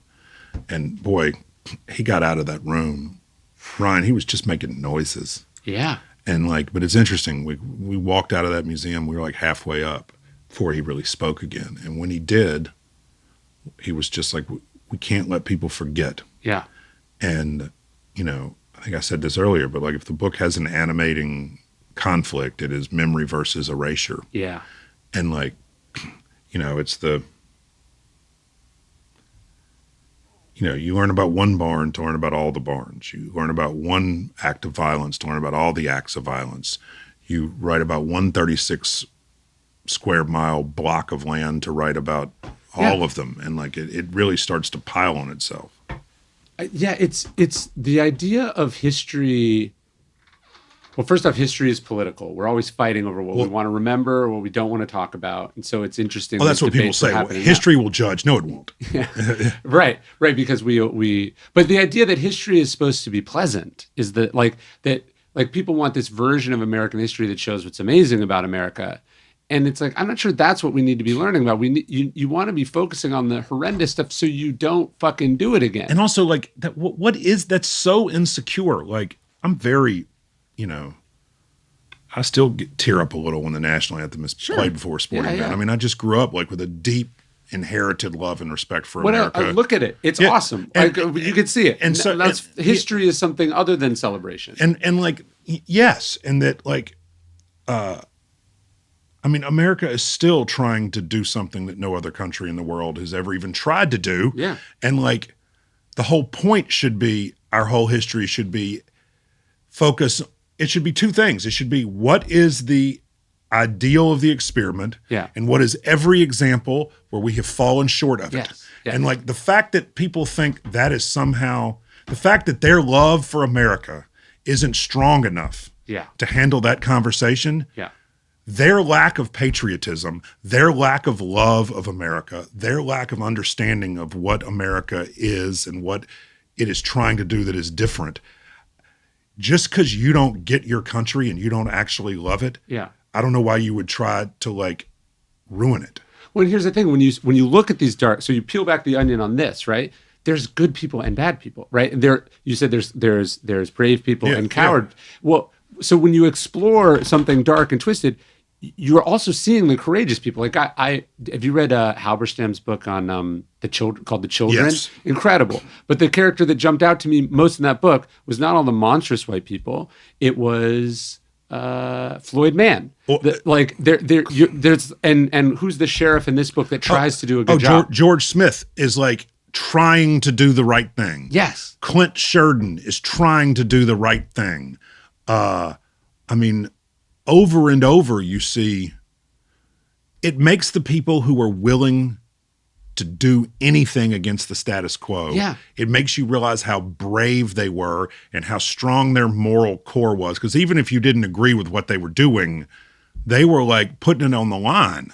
Yeah, it says, someone pointed this out, but they're like, it says something about what you think of your children, that when you think that when they hear this story, they're going to identify and feel shame for being the shitty people, as opposed to seeing the good people and going, I want to be one of those people. And also, like, this is the story of the rise and rot of a tribe of people, of which I'm one. Yeah. And I love my tribe of people, and you come spend a weekend with me in the Mississippi Delta, I'll show you the best 3 days you ever had. Yeah. It is a magical place full of people. It's one, like, my whole love of sense of place is rooted in this.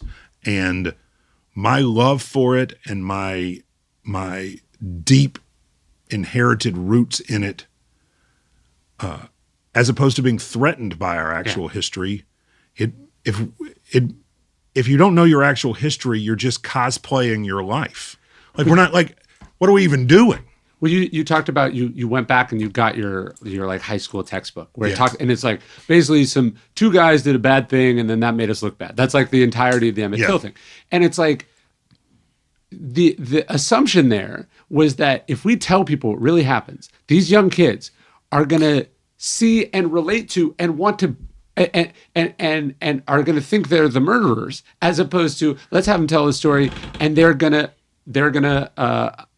relate to the courage of Emmett Till's mother and the courage of the sheriff who did the right thing.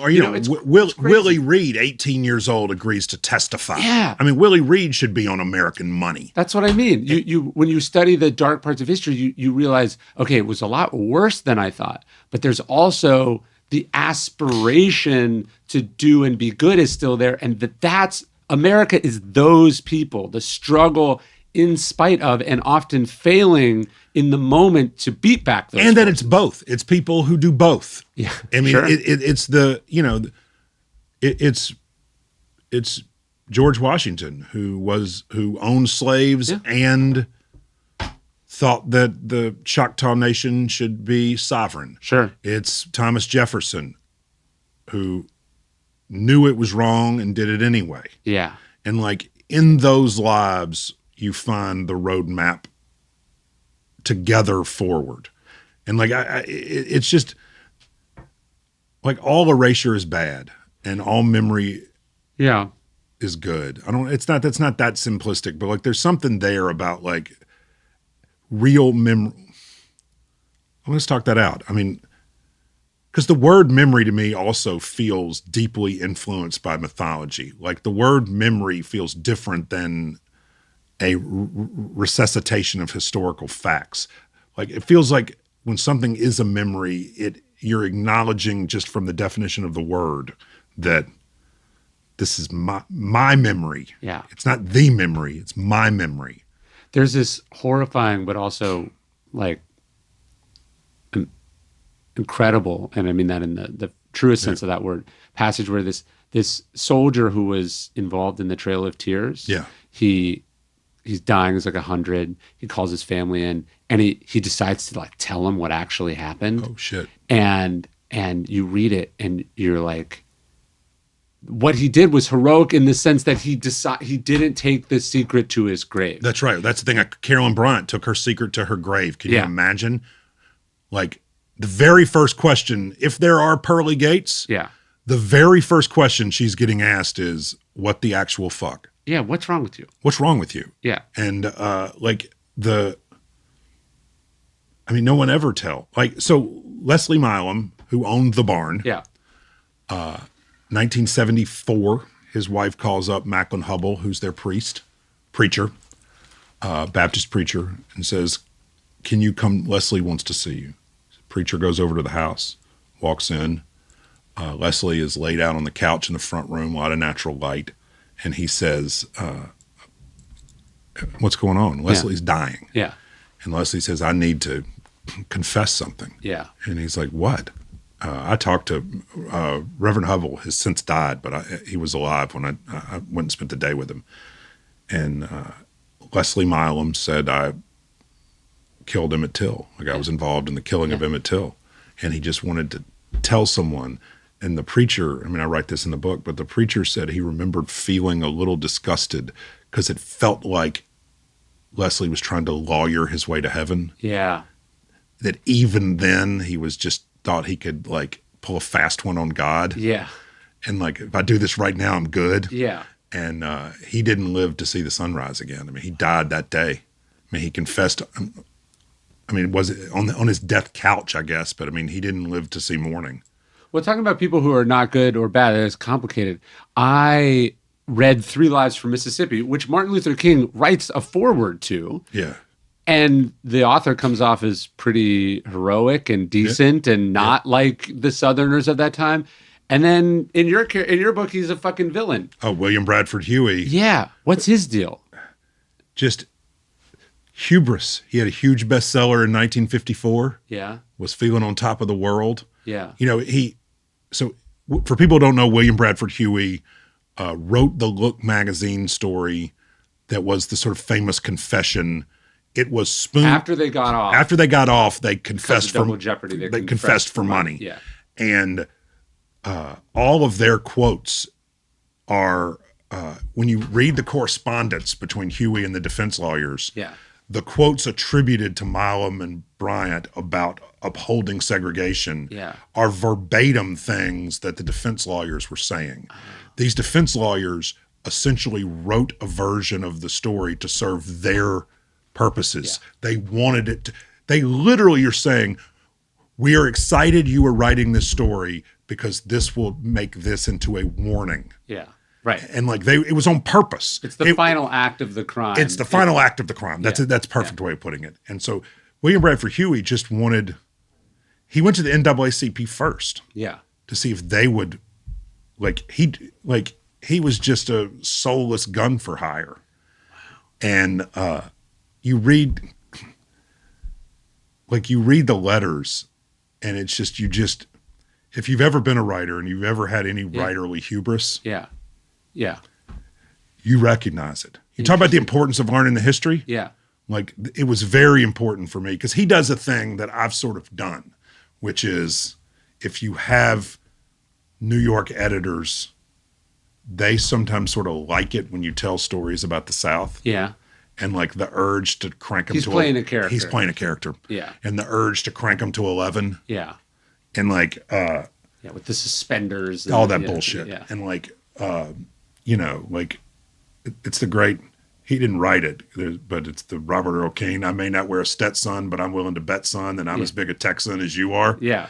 And like, there's this, people want to wear costumes sometimes, like real and metaphysical. And, but like Huey, man, he did a lot of damage. I mean, when, Yeah, because he was also kind of complicit in but some of the lies he told still exist. I mean, the many different people have been told that Emmett's body was thrown off of the Black Bayou Bridge in Glendora, Mississippi. Yeah. I mean, the Secretary of the Interior, I believe, was told that on a tour.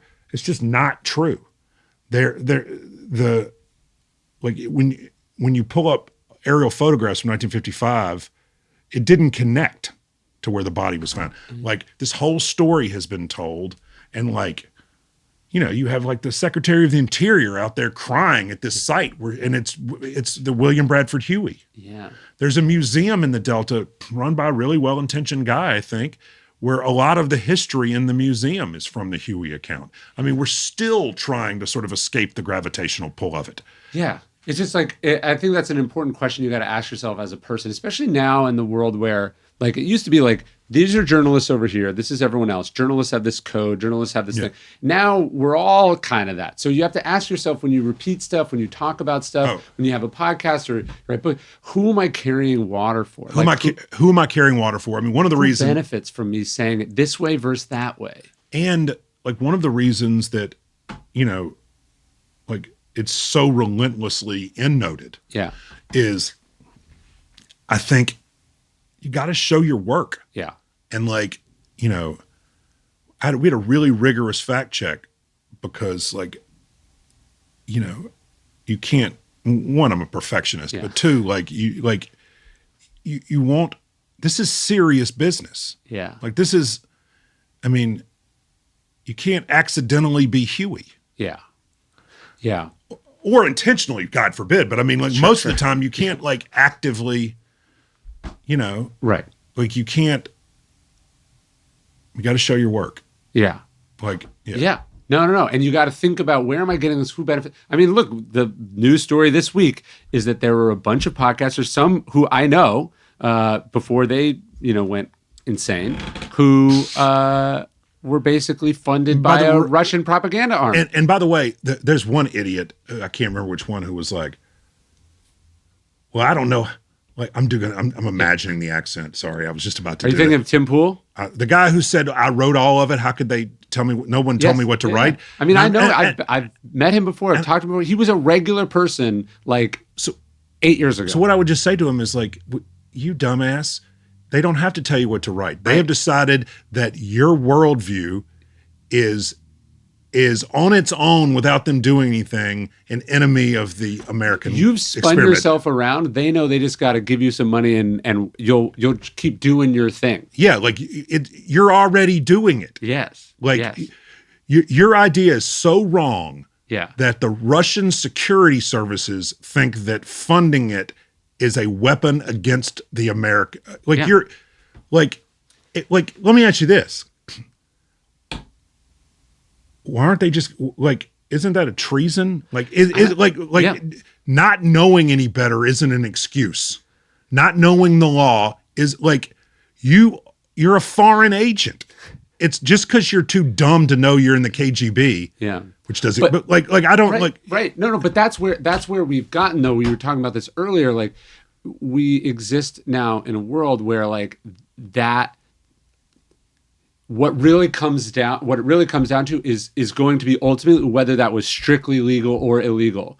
The sense that it's morally repugnant or insane or a bad way to spend your life or not a good thing to do for society, everybody's coming that's out. all irrelevant. People are like, we're victims. Yeah. Oh, right. Okay. But do you know what I mean? Like, whether it's strictly legal or not is the concern. It's the thing we talked about with the ESPN person who was telling me that company policy meant that it was. Like we live in a world of situational ethics that is so pervasive that you like one of the reasons I think that Stoics are having such a moment is people are desperate for a non-relativist moral code. Yes. Where they like an absolute right and an absolute wrong and this whataboutism. Well, I was at the White House a year ago for this book when Wheeler Parker introduced Joe Biden. I walked out of that room terrified because I was like, he's in a lot worse shape than we're being told. Yeah. And the degree to which they were lying to the American public, and the degree to which people who I love want to defend him for that out of like a whataboutism. Like there's just such a moral relativity now where nothing's wrong if it's your tribe doing it. Yeah. And like you've gotten Willie Reed, who agreed to testify and totally blew up his life. I mean, he's one of the main characters in this book. His grandfather told him not to do it. Yeah. Because he knew what was going to happen. Yeah. He didn't get rewarded. Right. He testified and it ruined his life. Yeah. And he ran from those ghosts changed his name. Yeah. Like he was not rewarded whatsoever in any shape, form, or fashion in this life for doing the right thing. Yeah. Doing the right thing often has no material reward and, in fact, often brings terrible consequences. It certainly did for all these witnesses in this case. Well, you think about William Bradford Huey, right?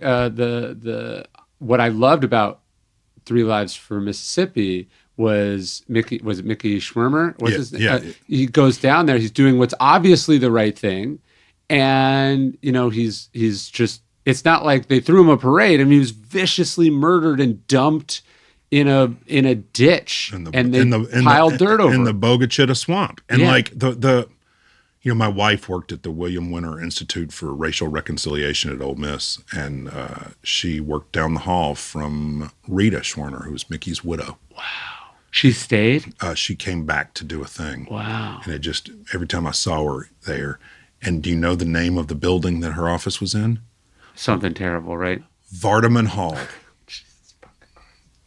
The past isn't dead. It isn't even past. Yeah. And there's this incredible, let me see this thing. Yeah. This you just talk about the conspiracy of Southern politicians. Yeah. Here we go. What do you think of Schwimmer's last words? I can't wrap my head around them. Do you think it's true? What he said, that he said it? Yeah. Oh, because Huey might have made him up? I don't know. So I got to find this real quick. Yeah. Do I have an index? Yes, I do.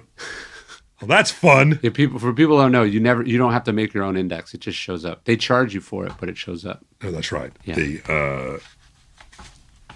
God, can you imagine making this yourself? All right, Sun House. This is when the civil rights workers have gone missing. Oh, where they gaslit Johnson about it, right? Yes. This is just like, because they were totally gaslighting Johnson about it. And here we go. This is it. Senator Eastland told President Johnson the civil rights workers weren't actually missing and that it was all a publicity stunt designed to make the good white people of Mississippi look bad. Eastland hung up. Exactly 6 minutes later, Johnson got a call from the FBI telling him that the burned wreck of a station wagon had been found 30 feet off the highway through the Bogachita swamp. 6 minutes. Yeah. And over and over, every conspiracy theory, they said that it wasn't Emmett Till's body. When they the reason they exhumed Emmett Till when they were going to try to retry this case is because it was proven in court that the body was not. So they did a DNA test. Of course it was. It is kind of fascinating that that's an underexplored part of the civil rights movement where you have people like Johnson. I mean, Johnson's born racist, raised by racists, partly like the awakening that they have when they realize there's like the other politicians aren't just doing it cynically, but really believe it and are ready to take it to extremes that even a Johnson wouldn't consider. Do you know what I mean? Like his those 6 minutes changed Johnson's life. Because this guy is just like, every time he thinks he's dealing with a genteel racist and realizes he's dealing with a. Well, because and the thing I would argue is that they're the same thing, and so of course, but it's interesting though, because not of course, I mean, because the difference between Vardaman and Percy, who were mortal enemies, I mean, I think you only really see the South when you see race and class together. Because so many books focus on one or the other. Sure. And the Venn diagram of that becomes really interesting. I mean, the federal government bought the sunflower plantation in the 1930s because all of the farm subsidies that were written as part of the New Deal, I mean, essentially all still exist. Yeah. And what they did was they statutorily tried to set the buying power of farmers to equal what it was between 1916 and 1920. So first of all, if it ever seems like Mississippi is stuck in the past, that's because statutorily it is. Yeah. But the other thing that's really interesting is the federal government bought the sunflower plantation, which in some ways you realize this is a move to improve the economy because we have these big industrialists and cotton has been replaced by oil and synthetics. Yeah. And let's figure out a way for them to get their capital out of here so they can deploy it somewhere else in the economy. They bought this plantation and then they broke it up into 40-acre plots. Yeah. And then they moved all of the black sharecroppers off. The only people so the Roosevelt administration was fighting with local plantation owners. The plantation owners were trying to get the sharecroppers to be able to keep the land. Yeah. And the Roosevelt administration took it from them. Interesting. So the guy who owned the barn where Emmett Till was killed was fighting with the Roosevelt administration on behalf of the sharecroppers. Right. You'd think it would be the other way around. Yeah, sure. And he's writing letters, just being like, can somebody explain to me why you're kicking? These people are great farmers. Yeah. They're great neighbors. Yeah. They have a church here. They have a cemetery. They've been here for generations. If you're going to give this land to someone, why don't you give it to them? Yeah. And the Roosevelt administration had all these ideas about best practices. Yeah. And so they were trying to go find superior farmers from out of state. And so, like, they didn't know they were being racist, right? But that's the systemic racism. But they were like, it's just wild. And so they moved all of these people in. So the Delta the Klan never really had a foothold because the Delta was these huge plantation blocks, and the plantation owners, the last thing they wanted was a bunch of rednecks scaring their labor. Right. And so the Percys of the world were able to keep the Klan out. Yeah. Except in this one block of Drew, Mississippi, surrounding the barn where Emmett Till was killed, which was the only real place like this in the Central Delta where there were lots of small white farmers. Right. And so the reason that, like, people talk about there was a Klan in Drew when there wasn't in other places in the Delta was all because of that. Yeah. And so it was the unintended consequences of sort of U.S. Department of Agriculture best practices. And I mean, so, like, over and over, the unintended consequences. Yeah, when people talk about reparations, they skip over more recent injustices that were done by the state to groups of people. Well, and also, like, it wasn't this thing that happened once. It was a perpetuated. And, like, when I grew up in Mississippi, like, everything was on a charge account because it wasn't really a cash economy. Yeah. Because nobody had money till the crops were sold in November, and then everybody got straight. Yeah. So the degree to which all large scale agriculture is, I mean, it's not a Ponzi scheme. That's totally unfair, and it isn't at all. But it's a lot of moving stuff around on paper. Yeah. And it's financially engineered in a way that you don't. It seems like honest work and an honest living. But it's all credit. Yeah. And the banks determine what you plant based on prices. Yeah. And, like, we farm, we have to get a huge crop loan every year. Yeah. And, and so it's all based on credit.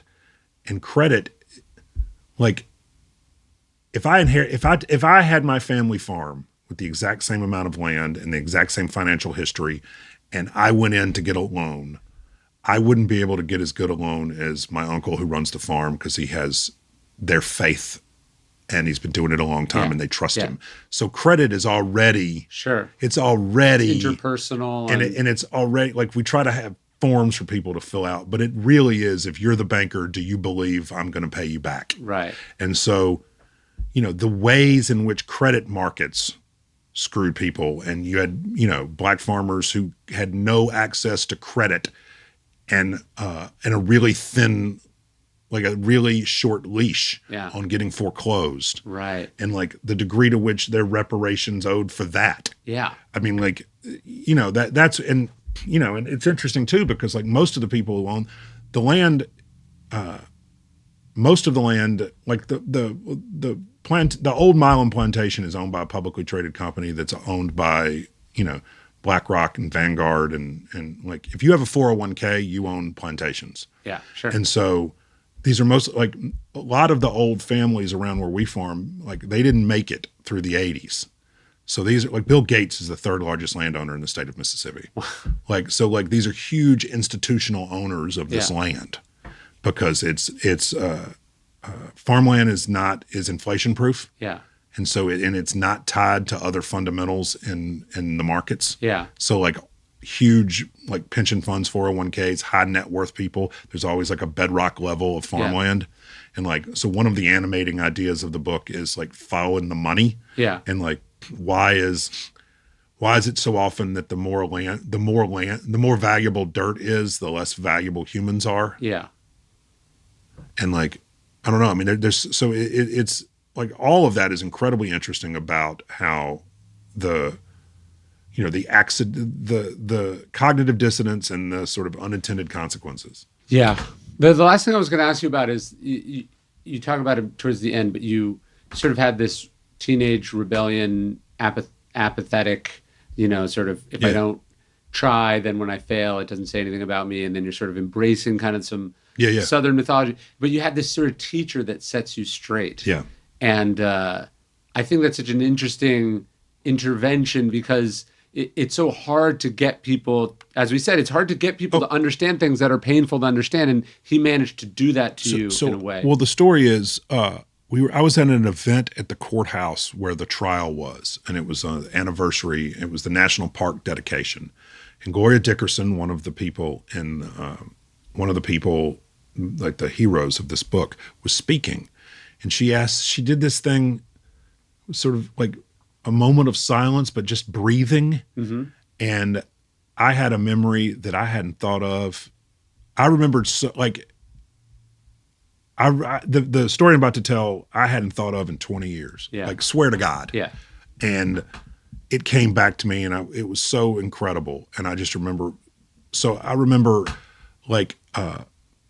had all these Confederate flags and Confederate stuff. And like, I went to a boarding school and hated the boarding school and realized that like, I just was totally lost and like, really struggled and like trying to find an identity and like so I really like had all of this sort of Confederate iconography. And I had a teacher at the boarding school. It was a music teacher. I've been trying to find the guy's name separate from this. Oh, you can't remember? I cannot remember. It's Dan something, but when I Google it. So anyway, he basically pulled me aside and instead of just screaming at me, was just like, "You're an idiot. You don't understand what this means to people." Yeah. And walked me through it.